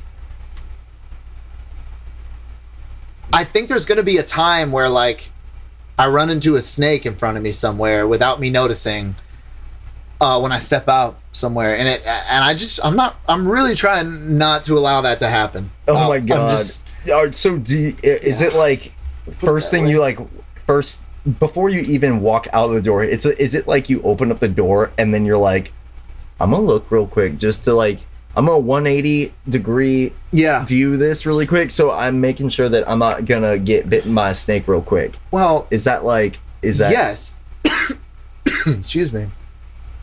Especially because the other night, boy came home, and Friday night, you know, lo and behold, went to go kick what I thought was like something like leaves or some shit by my door, like just instinctively, because it looked like a pile, like, but not a large pile, and I was just like, oh shit. And then I realized it was a dope ass American toad, straight up the Google Images colors of the brown style American toad, and I was like, wow, that's dope. And so then I literally like went down there on my knees and like really went in close, and homie was definitely like posted up, sleeping like right against like the like foot entrance of my door, just like sideways, and I was like, yeah, that's fucking cool. Oh, like seeing a toad and shit. That's a like, I ain't touching him, but like, that's cool. Because to me, this is gonna segue into I thought it was the last thing I have to say on Quirky before I have more questions for you is that I think my most irrational fear, now that you mentioned it, it reminded me, is stepping on a frog or toad, like, oh, especially barefoot in the woods at night in the dark, like where all of a sudden I'm just walking and then I feel something burst, like you want the freedom, but you're scared. Like I just stepped on an egg. Like if I were to step on a frog or a toad without knowing it, and just to feel that beneath me, I think that's my actual. That's like something that I have feared so much. Yeah, specifically, it's rational, like that can happen too. And like when you say that, you think jellyfish too, right? Like, God forbid, like, you know. But like, what if you stepped on a jellyfish? Oh, I mean, I would rather. That would be. I'd rather step on a jellyfish than get stung by a jellyfish. But I feel like it's easier to. Stepping on a jellyfish would be gross as fuck. Right. Don't get me wrong. Yeah. But like. Well, sorry, I was assuming that you could get stung by stepping on a jellyfish. No, wait. You know what? Stepping on a jellyfish, a whole like that's washed up on the beach, barefoot, would probably be equally as gross as stepping on a toad barefoot as well. But then it's like you can wash off your foot in the ocean with the jellyfish, right? But when you're in the woods at night and you just randomly step on a toad and you're like, oh my god, I just killed this toad, and it felt like it would just pop beneath my foot. That's gross. It's gross. That boy shit itself right there. Just like, nope. Man, nope. Yeah. I'm glad we got to discuss some funny shit, dude. Yeah. No, go ahead, sorry. I want to talk some more music really quick with you. I was going to ask you one thing first. Yeah, what? If you had to choose of like what's a heavier influence for you in the music world, would you say hip hop or reggae? Hip hop for sure. Okay. Like easy. Yeah. I was wondering that. Like reggae, I love. Yeah. But hip hop, and you can see more of that in what I do more than reggae. Even though I love reggae just the same, reggae is such like this free style of music, and it's like, but it's got its like things that just like, you know, keep it to that stereotype as well. Like we're just like guitar part, like versus like you know, and it's like that. That's such a certain kind of voice, like da, da, da, da, da. I'm underneath the sun on the beach with my girl. Like whatever, like you know, you think about Sublime or whatever the fuck. Yeah. But yeah, like don't get me wrong, but yeah. Those are both such influences for me. It's funny, like I think about them together more that I've lived in Charleston. Like because I feel like that's always how I was supposed to think about them, like collectively. And I would say hip hop too, but obviously, but like I shouldn't say obviously actually, because like I kind of the roots of music for me as a player and like an inspiration was a lot of reggae. I really like jazz a lot, and I never forget about it and what because like even 10-12 years ago I was listening to CDs a lot, you know, so like oh yeah, that's one thing I miss is like just chilling out and listening to some jazz. That's one thing I have to do one of these days, like Horace Silver, or Herbie Hancock, or John Coltrane, or like Miles. There's some real shit out there. Dang. Between it's just like you pick the instrument and then you find like the players. You know, that's what I like about jazz. It's like, all right, so who do you want to listen to? It's like, all right, you want to listen to a jazz pianist, guitar player, Wes Montgomery, like, you know, you just you're so right, man. And there's you figure shit out. There's one that I ended up special tool of music. Dude, I love jazz so much, and it's either you like jazz or you don't. That's what it is. Like, and the one dude that like really honed, like where I listened to him obsessively, it was just like this one like album, Hank Mobley. He's such like a random. You probably haven't heard of him, and he's a trumpet player. Okay. But it's like back in that day, it's like who's the star musician? That's who we're naming the band after. Right. They had. Back then, it's like they were the songwriter. The Horace and Silver Quintet. Yeah, and I don't know Horace Silver. No, but yeah, you're exactly right. And listening back to this later, I'll be like, I need to listen to this, you know, and see what is up with what you're talking about, man. Because like I appreciate jazz, and yeah, you either like jazz or you don't, man. It's like there's no in between on that one, really. Right? We can all agree on that shit. No wrong notes, but like, and that's okay. That's what makes it special, right? Yeah, it's cool. And if you haven't dissected it, then just hop in and then see if it's for you or not. You know? Japanese jazz, y'all gotta check. You don't that have to out. like it all. It's either. super good. Yeah, no, of course not. But don't be racist to a certain genre. Yeah, no, sorry, I wasn't saying that about Japanese. I was talking to our viewers on that. No, one. yeah, I was saying that. I like had that thought as you were saying that. It's so funny. Like, it's just funny because like it's so funny because like with the certain genres of music that I don't really listen to, I'm like, I can't say I hate it. Like I can't be racist against like country music. You know what I'm saying? That's why I was saying like, country. That's what I was thinking though. Like as I was saying too, like not all of it, because it's like there's some country that you might just fucking hate. It doesn't mean that you hate country though, dude. Like, guys. Yeah, Cotton Eye Joe is not the epitome of country. Or like the most redneck song you've ever heard of like an artist that we don't know, or that some people may or some people may not. But like, there's a difference between that and like Randall Fowler or fucking Luke Combs or just more country pop versus like Hank Williams Sr. or fucking like whatever. Oh my god, have you heard that Willie Willie's a goat. On some funny shit in country. Have you heard that one song? It's like out by the lake, parked out by the lake.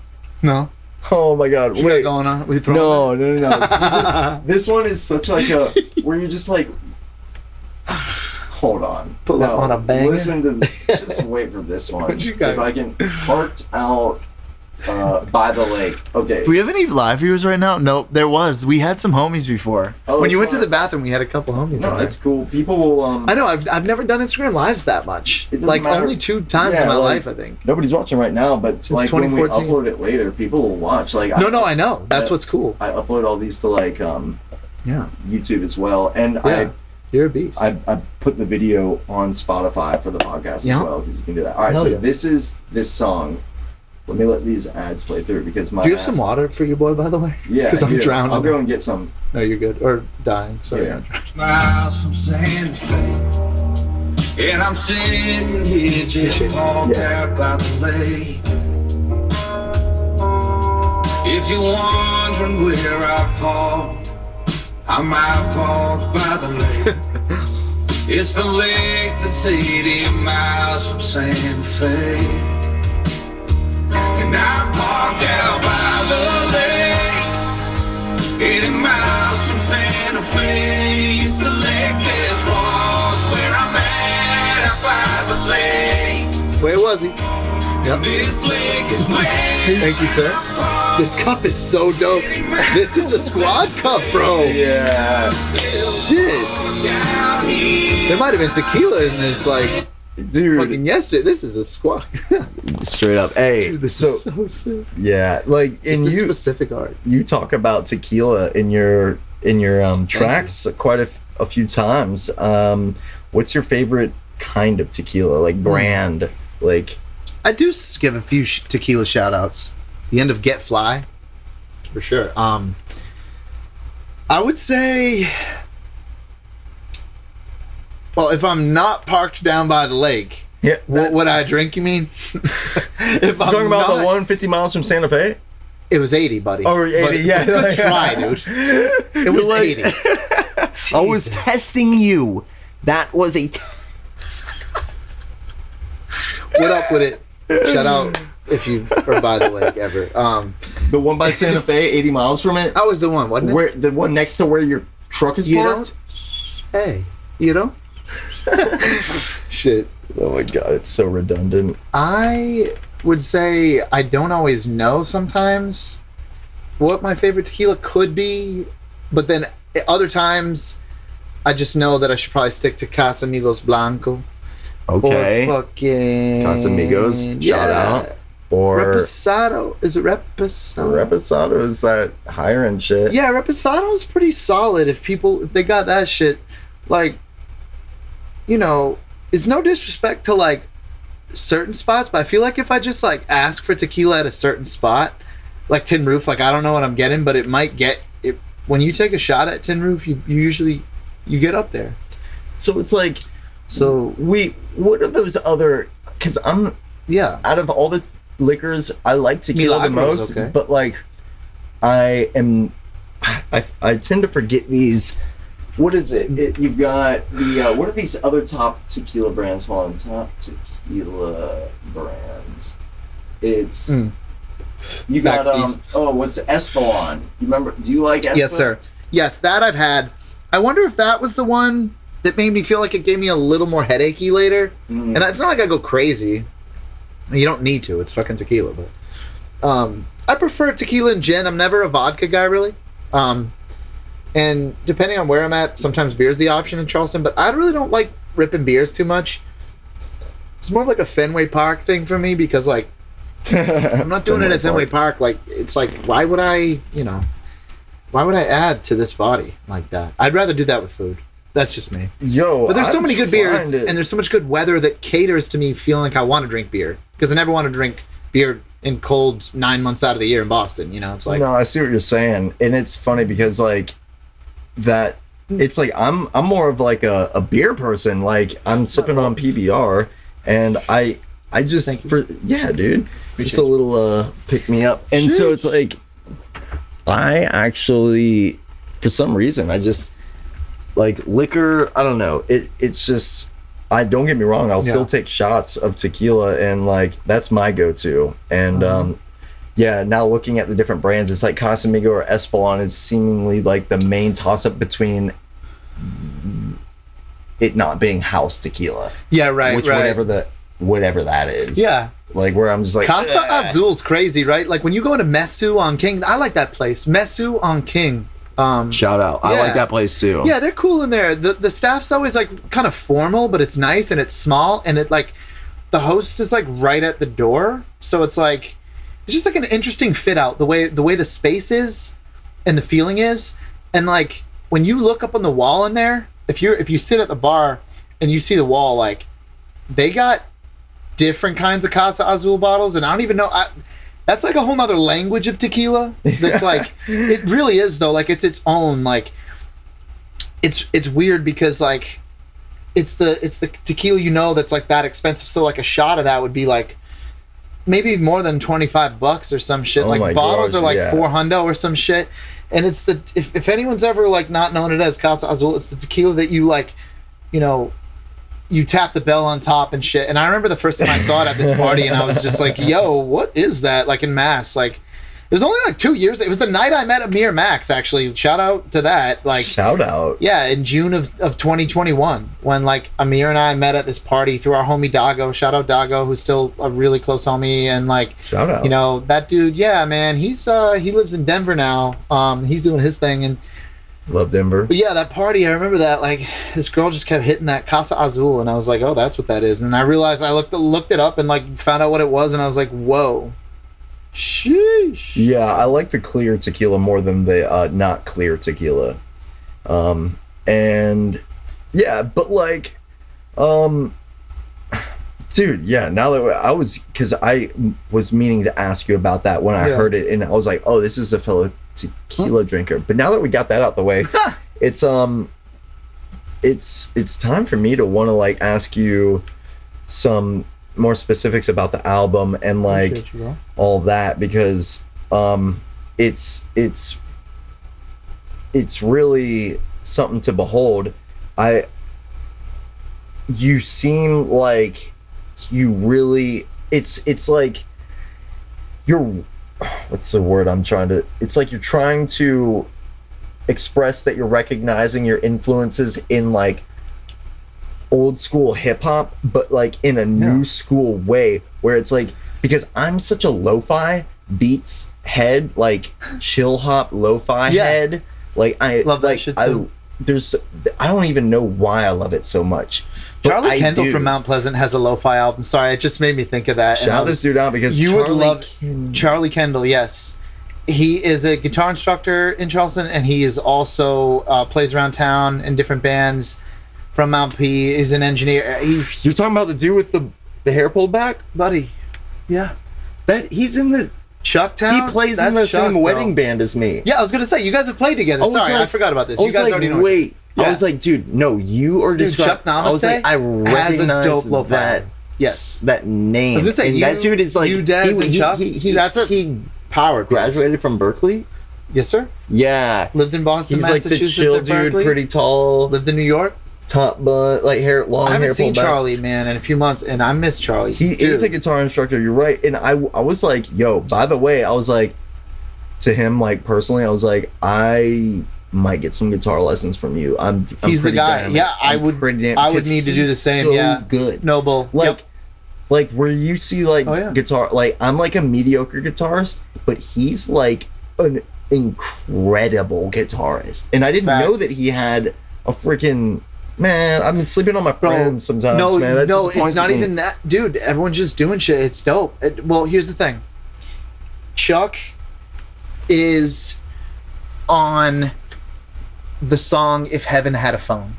He mixed and mastered that, and he also added guitar tracks after the fact. And that was kind of, some of that recording was kind of raw. There was things vocally that I wanted to edit that it took so long to get the vocal tracks from a homie that we had done it with, Stevie Dubs. He's been super busy, and bartends now, I believe, in the Seaport in Boston, which is like, shit's fucking, it's like you being out of these spots spinning most nights. Stevie Dubs also DJs, friend from Massachusetts. Anyway, Shout out. yeah. I So, respect that. but yeah, no, but when we got our hands on it and puzzled it all together, the beat was made by JFX on piano. I know the chords, I could strip it down, play it on guitar, and have fun with it. Word. Yeah, but Charlie added lead guitar to it. David Ryan is the, biggest joined component of that song with me because of what the song is and the verse about losing his mother. Well, not about losing his mother, but just about pouring his heart out into music and talking about his mother. Very constructive, cathartic way. And so that song really came together. I know Charlie lost his dad as well. And so I think, I really wanted to have him on that track. I really wanted to, be able to have him speak with what he had. And he did that with some verbs and some guitars and just, he, from the bends, vibratos to just the way everything sits, like came out the way that I wanted it to. And he brought the track to life a lot. So shout out to Charlie Kendall. Shout out to Charlie Kendall, yeah, man. We were talking about lo-fi, then we talked him. about Charlie, then we brought it back to the album, and That's so cool because this is exactly what I was wanting to talk about. I was like, dude, I don't know what we're about to discuss, but it's going to be good. And the fact that you know him and you have him on the album is crazy because he's such this like soft-spoken, like quiet cat. Yeah. And it's like, but he's so ridiculously talented. It's like, oh, hell yeah. It's like he's Mariah Carey on the guitar. And it's like he's so clean, like very great way to put it. Great way to put it. He knows exactly like how hard to hit the guitar string, or how soft to hit it, and like the dynamics, techniques, are crazy. I definitely want to. That's so cool that you got him on the album. You got some, bruh, you're blowing my mind. So we dropped that actually as a single for the album 2 days before the new year. I actually was home in Beantown at my mom's, and I uploaded on my DistroKid as the second and final single before the album was March 31st. But I was glad to have that out with some notable names, JFX, David Ryan, and Chuck Namaste, also known as Charlie Kendall. So yeah, that's a song that I sometimes don't talk enough about because I released it as a single before and then got lost in the sauce of all these other songs, but it's not like that because your boy's going to start doing it live here too, and I think I'm going to strip it down a little bit. It's hard to do it without David because it's really, it's a joined brothers type of song. But you don't want to do it without somebody it's just kind of like I do this, I can do that chorus and cut it like I do a lot of my songs, but it's just the sentimental value feels different. But if I just strip it down and keep it just solo, then I keep it solo, so I think it's a better way for me to do it here. Okay. So I really got to start doing that. I see what you're saying. That's something I hope to show people soon. Man, that's cool to hear. And yeah, it's, dude, listening to the album as well, it's like what it's like it seems like it could be on, do you know Soul Election? Damn, that's crazy. Who was I talking about them with recently? Someone, but yes, to answer your question. Yes, you do. That's know so Soul crazy. Election. That came up in the last 2 weeks. It's like I feel like I could hear any song off of your record on just like a Soul Election mix. And it's because Twin, when did you find out about Soul Election? My question to you in the middle of this, because I'm just like, there's not that many people that, if you know, right? Yeah, but because I love chill hop. That's why. Did you listen to them you probably found them in the last 10 years? Yeah, exactly. I don't know about 10 years ago, but in the last decade, maybe they were coming up. I've 13, probably 14 type deal, 2012. I was probably into Selection around 2018 heavy when I was about 28 years old, about 4 years ago, I'd say. Super heavy into Selection. They made their waves. And it's that dude Joe K. DJ, is he a producer too? There's producers in the collective. The collective is very unique. I feel like he's like a producer, like DJ Khaled is a producer.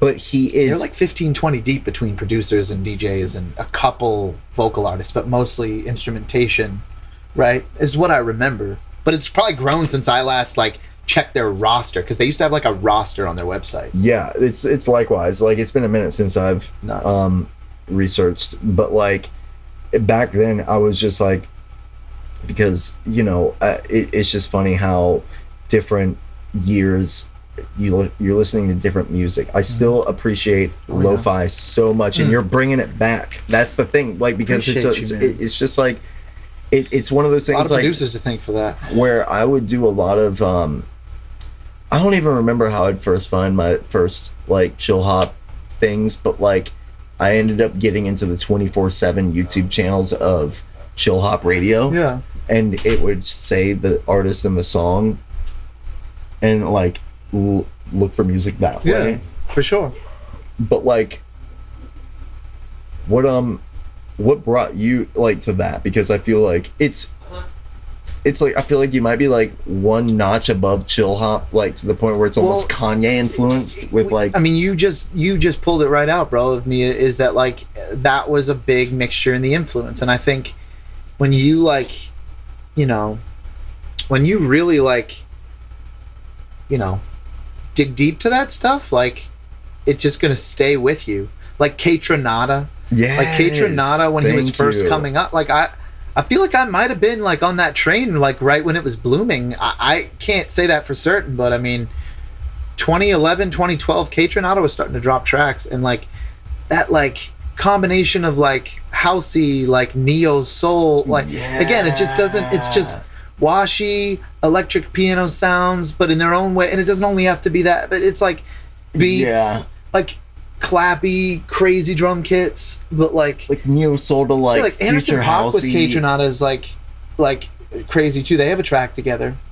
Yeah, like exactly. There's so much I know, dude. It just makes I you might want to have heard like. it, but It's bussin', bro. Like, yeah, it's, dude. Anderson Paak is like something else. Paak's a huge guy for he's me. like, I think he's like kind of underrated, like just on a mainstream that level. Silk Sonic album too is something. Oh my crazy. god, with Bruno? Yeah. Stop. Meant to be, man. Don't even, Twins. dude, because seriously, that is like, that was bringing back Yeah. the past to the present. Mm-hmm. I know that like that's like where you could see in their music videos where they're going for Oh yeah. like the old school flair on like the tinge and making it look like a fucking Earth, Wind and Fire, Right. or like like they're The imagery, 70s style, the pictures that are painted, bro. yeah, and you can hear it in the sonic thumbprint, Yeah. the fingerprint of it, like where it's just If you people try to bring things back, but like when you really have the whole package, or like you know the whole nine for that shit, like the whole 9 yards, like yeah, the whole $9 million of worth of yards. They went Where they got the fucking studio. crazy. Those Where they got motherfuckers. all that, they got every resource at their fingertips, hard. let alone So shout Bruno out Silk Mars Sonic, and man. Anderson Paak. goddamn. Yeah, dude. Sheesh. What's your favorite? Hold on, I'm gonna ask you two questions. First one is, what's your favorite song off of your album Reinventing the Wheel? And then the second one that Shit. I want you to answer first is It's pressing me today, ladies and gents. God over here, a God's member asking me these intense questions. Oh my god, I fucking forgot the other question Sorry. I was gonna ask Sorry, you. I'm an asshole. No, you're good. Hold on, what was it? It was like, what's your favorite song off the record? And then it'll come to me. You're good. Just what's your favorite song off the record and why? Fuck is the answer, because that's a lot to consider, man. You have people on my ass. Fuck you, T. You didn't choose the amount of collabs. Like You threw our track someone away, that hears dog. the- yeah, What the- you threw our track away, dog. Yeah.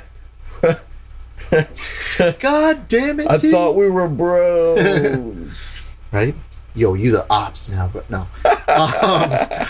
Yo, I am gonna have a hard time answering this, but I would say what's really grown to be my favorite, I think, is the better way for me to like articulate it, right? Okay. I think it's hard for me not to say Reinventing the Wheel, the song, the title track, the first song after the short microphone Madon intro, would be Reinventing the Wheel, the song, because people are so engaged when I do it live, especially in Charleston, which is why I knew that yesterday I should do it at Chico, and it was perfect, and it was a perfect way to open it, and people know the point when I pause, and they just start clapping, and I'm like, okay, I did something right. Yeah. And I'm not trying to be like, yo, look at me. Like, people do that shit. They clap, they enjoy. But As they sometimes, sometimes you just find that, exactly.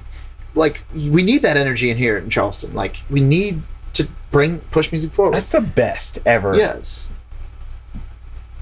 Dude, amen to that. Like literally nothing's better than crowd participation and letting like the reciprocation of energy, dude. Isn't that what fuels the fire? Appreciate you, bro. I feel the same way. But yeah, I don't know. I think reinventing the wheel of song, it is that, but it's like a second. It's like a second up, just because it's title track and it's almost just like so absorbent to what the project is at this point that it's so second nature. Like it's me. It's who I am. It was the bars that started the project. It's what created the title, and that title track created the album with Nick. But like that's like the Tide song, right? But I'm gonna just pick one that's grown on me that I really think is probably at this point my favorite song on the album, and in so many ways to do it, and it's just so passionately, sparkingly me. Peninsula. And it's because the title is absorbent to every community that I've ever lived in my whole life, which is only 2 states and the United States, on the East Coast, but East Peninsula. Coast. But it just has so much hip hop meaning and life meaning to like my 10 toes down on the ground and my pen and what comes to life in that moment in that song. You know, it was a mind spill type of track, but you have to create a title that works to create a mind spell track in hip hop, in my opinion. And there's artists that are great at that I look up to in my local community that like are dope with that shit. Jeff Porter, you know, I mean, he has a song called Wordplay. So there you go. In Massachusetts, you know, someone who's really gifted at that here that I really like. I mean, Jordan the Chemist is one, just off rip. Slim Soul. I mean, like, there's people that just like shout out Slim. Yeah, there's people that just like And really Indie. bring. Yeah, exactly. Indie Gold. Like, there's a lot of people that just it's their style more too, or it's like what they Mike Live. I mean, Mike's been around the Shout game out for Mike Live. because he is that kind of game. He's developed that kind of game. You so can it's just tell in his like, persona. And he's been doing shows since 06, bro. I mean, yeah, we were fucking, you know, like shit. We were young, bro. 16. We were youngins, bro. 14, 16. Yeah, and like I remember my other question is, do you have the whole album memorized lyrically? If it were to just play back, going off, if you were on the spot and it's like, hey, we'll give you $1 million. Yeah, right. Yo, it's steaming. Man. It's like we'll give you $1 million if you word for word your whole album right here, karaoke to your album. I'm feeling like I'm interviewed by a Bostonian right now. This guy's coming. If you were to play Guitar Hero, but it was you just on the way he's vocals, pressing. like the question. like So where'd you grow up? Would you What do be got going able on? to? I'm like, why is my man deferring the answer of this question? I'm trying to ask him if he knows all of his lyrics, and he's trying to fucking defer it. Let me tell you something. All right. The answer is yes and no. All right. No, honestly, the answer is becoming yes more than no by the day. Good. I proved to myself that I debuted 2 new ones last night at at Chico, so I was there. That's a step in the right direction. Good on you, man. Yeah, man, I appreciate you. You know that. Yeah. So as a hip hop artist, I always like to advocate. You know, the more we can get better, you know, and you know, I think everyone deserves a chance in hip hop, right? Like it's like. I think the thing about it though is that it's like, you know, you got to show people you can really rap. To me, that's important. Having backing tracks, choruses, vocals, selective things, engineering's a different ballgame for like these are all things that shape this live, right? But the more that people can spit their bars raw, and I think if they want to have their ad libs or their choruses in for flair, it's a really important way to enhance your performance as a hip hop artist, especially in a city like Charleston. But it should have already been something that you would be thinking about no matter where you're from if you like hip hop enough, because sometimes the way that things are engineered or the way people punch things in a studio make it harder to do that in a live performance for breath control purposes. And there's plenty of dope artists that I love that might do that, and that's okay. Yeah. But I think when you bring up that question, it's like the no backing vocals thing, you know. Again, 1.5 years ago, that was on a shirt from Bars Over Bars Media. It was just kind of a culture thing. People still did it. Hero still books people that do it. It's nothing against that. But it's a mentality, and it's kind of like a code to the game where you kind of like, you know, it should be how you teach yourself to learn, so to speak. And I think some new cats might not always know that, and there aren't anybody specific that I would think of by me saying that, by the way. It's just a known fact that we can all know, and we shouldn't really actually hate it either. And again, you're talking to a 1991 baby, you know, who loves boom bappity hip hop, who says hippity hoppity, you know, to the max. But it doesn't mean that I'm going to just sell something else short, you know, unless it's just really not for me. There's things that aren't for me. But there are plenty of things that are for me that I think the people that know me might still not know that I might like, just because of what I have showcased more, or what I like to do, or what I'm good at so far in the hip hop game. So I think, you know, there's a song out that I was featured on called Animal by my homie Campaign from New Hampshire. It was my second feature that I did, and it's happened in the last 6 months. And shout out. Appreciate you, brother. And in that song, I really tested myself, and there was a lot I was punching in the studio, because I went, like, I had to be in a certain trap style delivery with it, and that's what I chose to do when I wrote to it. So I was getting my bars in that way, and I know if I did it live, I could probably still get it in, but it would be different types of mouthfuls. Like, reinventing the wheel of the song is a mouthful for me. It's like you want to be able to perform it. Yeah. And not have it be so punched that like you can't actually pull it off live. Right. Where it's like, yeah, like can I pull this off? I don't like. How did I record this? Was this a series of punch-ins, or was this like I one taked it or whatever? Like anything in between. But outside of that, one thing before I start asking you about what you want for your future is what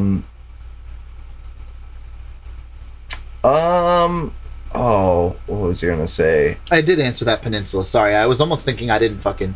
We're both over here trying to regain our own attention deficit disorder thoughts, and here we are, ladies and gentlemen. Yeah, because like, it's so hard to like retain everything that you're saying, and then also, but like, you know what? Sorry, I'm I'll remember it just like I remember the other one. But what do you have on the platter for your future? I don't know all of that yet, but I hope to do a lot more shows in Charleston. I would like to be part of the community. My buddy Matt Horosky and I, shout out Matt. Shout out. Really good friend. You know, and honestly, just we've talked about some things that we want to do visually that sounds cool, and we've talked about some things that we would like to do in the community, you know, with others. And I think that's kind of like where I'm at right now. I'm trying to like start to plan these kind of things, you know, and sort of just, you know, be able to be involved. And I think, you know, push myself as an artist more too, but also like, you know, be able to support other people that are friends, that are homies, that are dope artists as well, you know. And I think, you know, being around someone like you brings out the best for that in me and other people. Means a lot, good sir. Yeah, no, of course, dude. I appreciate that. Yeah, like there's people that just have like this like dynamic of being like, you know, pioneers in this community, and we all know it, you know. It's just like, you know, one thing, you know, I would say too is people like, you know, DJ Dollar Menu and Tyree Young. I mean, shout outs. Yeah, like, yeah, they're pioneering. What do we say about them, bro? What do we say about them? They're what do we not say? They are one of the bigger stars here in Charleston. Like, I feel like Indie Gold, Slim Soul, Tyree, Dollar Menu, obviously. He came in with a super hefty hammer. So Dollar Menu is our most shining star. Yeah. And I love him so much. We got songs together. And I love him, and I'm very proud of him. He's doing so good for himself, and he is a poster child for if you want to be influenced to if I were to have a poster on my wall back in the 90s, but it would be today, it'd be Dollar Menu. Like next to the Backstreet Boys. You know what I mean? He's just doing he's so apologetically shit, he's so unapologetically himself, and he's a star. He's a star. But I did remember what I wanted to ask you earlier, and it was everybody check out fucking Dollar Menu, seriously, before I put a pin in that. It's like no one feels any type of way by us saying this, because it's like we all fucking know it, I think. Yeah, and it's just like he's gonna do it. He's gonna keep on doing this damn thing, as well as all of us. But one of my final questions to you that I remembered that I was gonna ask earlier before we wrap things up. Yeah. Is there anything you just want to say? You know what I mean? To the people that are really pushing hip hop forward in this community too, thank you. And thanks for, allowing me to be a part of it. It's something special. Nothing like I've ever seen. That goes for all music in Charleston, but the community that I've been most a part of in hip hop is growing exponentially. People that have helped to really push that forward. I mean, the list goes on for like ever and ever. I think people right now in late June of 2023, some big notable ones that people are seeing on that surface would definitely be people like Unheard Entertainment, Ben Beam, Charleston Underground, Smoke Doji in the last few months, Bad Talks, I mean, Mike Live, Slim Soul, Indie Gold, the list goes on forever, guys. JT Raw has been putting out new material, and it's never quite the same, and it's always keeping you on your toes, and he's showing a lot of interesting character that like blends so many influences too. I don't think people always know what he's got going on, and he's a special rapper as well. Shout out JT Raw. Yeah, check him out. Yeah, he's got a new project out, really cool. I think there's so much in this community that like it's just I mean, there's people that don't know the depth really, and people have played with. I mean, like, our daughter Tyree, Mike Brown, like people that took the stage at Cultura in May, like backing Currency, performing for New Orleans' own Currency. Like, guys, I mean, yeah, what the hell? Yeah, like, I'm tired of Charleston being overlooked. Like, I want us to put, I want like all of us, all of our comrades to be the Charleston generation that puts Charleston on the map more so. Because it's like Charleston so overlooked, like I just said, and like it's like we have to look at each other as full-fledged stars and treat each other like we are the ones that are kind of responsible for running what we're trying to perpetuate through our music. Yeah. And so it's like that's the thing where we have to value ourselves and each other, and recognize those that do that as well around us, and push for better, man, because we still got the a whole life ahead of us. There's so much dedication in it, like 100 Watt, like Acid Hawk, Acid Hawk is 100 Watt Studios, and 100 Watt Studios is Acid Hawk, right? But it's like they set up their rig, they do their thing, they play with in-ears because they're fucking loud and they're dope, right? I mean, these so guys legit. are so like, I love them. Yeah, they're just like, you're wearing their shirt right now. That's what I'm saying. Like, shout out Acid Hawk. It's like shout out their sound, the way they've developed their sound, like, you know what I mean? Yeah, Acid Hawk. If you ever see a flyer that has Acid Hawk and Gods on it, Basque, fucking Versus Angels, Serpent, y'all better fucking be there. There's plenty of those shows at Lo-Fi, dude. Hey, y'all if you ever see one with TJ on it, y'all better pull up too. Literally, appreciate you. When's your next gig? Do you have one? Because yes, sir. Plug it before we. Great question. There's things that I think have not formally been announced, so I don't know if I can plug. But one thing I'll say is that I know for sure that I am about to make a formal announcement, but August 4th at Lo-Fi, Lo-Fi Brewery. Yes, indeed. Downtown Charleston. It's a Friday night, August 4th. Reinventing the wheel, the show. Some dope artists. Your boy is doing a headline level set.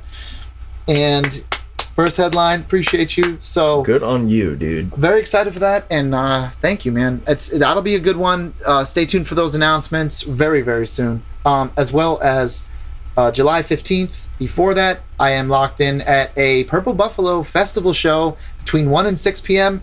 Probably going to get a few songs. Crazy dope lineup, hefty lineup, outdoor little fest. Going to be a great time. Hosted by Mellow Soul Records. Shout out to Matt Graham and David Seward and Shout out. the Unheard crew Shout as out. well. And one thing also I'll say is this Thursday at the Charleston Poorhouse, if you ain't there, you're square, because it's going to be an insane night. And if you can be there, please be there. New from Unheard Entertainment is album release, show, and it's going to be amazing. Babylon, and it's crazy dope deck and inside stage. And Yeah, I mean, shout out Poorhouse. it's going to be a sick show. So Yo, that's I'll you said that's definitely- this won't Thursday. be sorry. Yes. Yep. Yeah, this This Thursday Thursday. from It is, I believe, a 6 o'clock start for deck, I want to say, or 7. But yeah, definitely follow Unheard Entertainment, and you'll see all the information there. Yeah, I would say, fuck. What did I steer off the question? Fuck. No. At this point, was it? No, it was just anything What were you we- needed to plug. Oh, like yeah. any last thing, anything Yeah. you just I wanted was to thinking say. something, and then I said that too. But No, I also yeah, was it's thinking like, something. you've got July that 15th. show. Yeah, Purple Buffalo Festival. It's Buffalo. called The Abstract Adventure. That's my next show. Well, festival show appearance. But yes, that I have announced that I am on right now. Yes. Wow, Something else in the works. you heard it first here, and shout out to Purple Buffalo. We love Purple Buffalo. The premier underground venue of Charleston, I would say.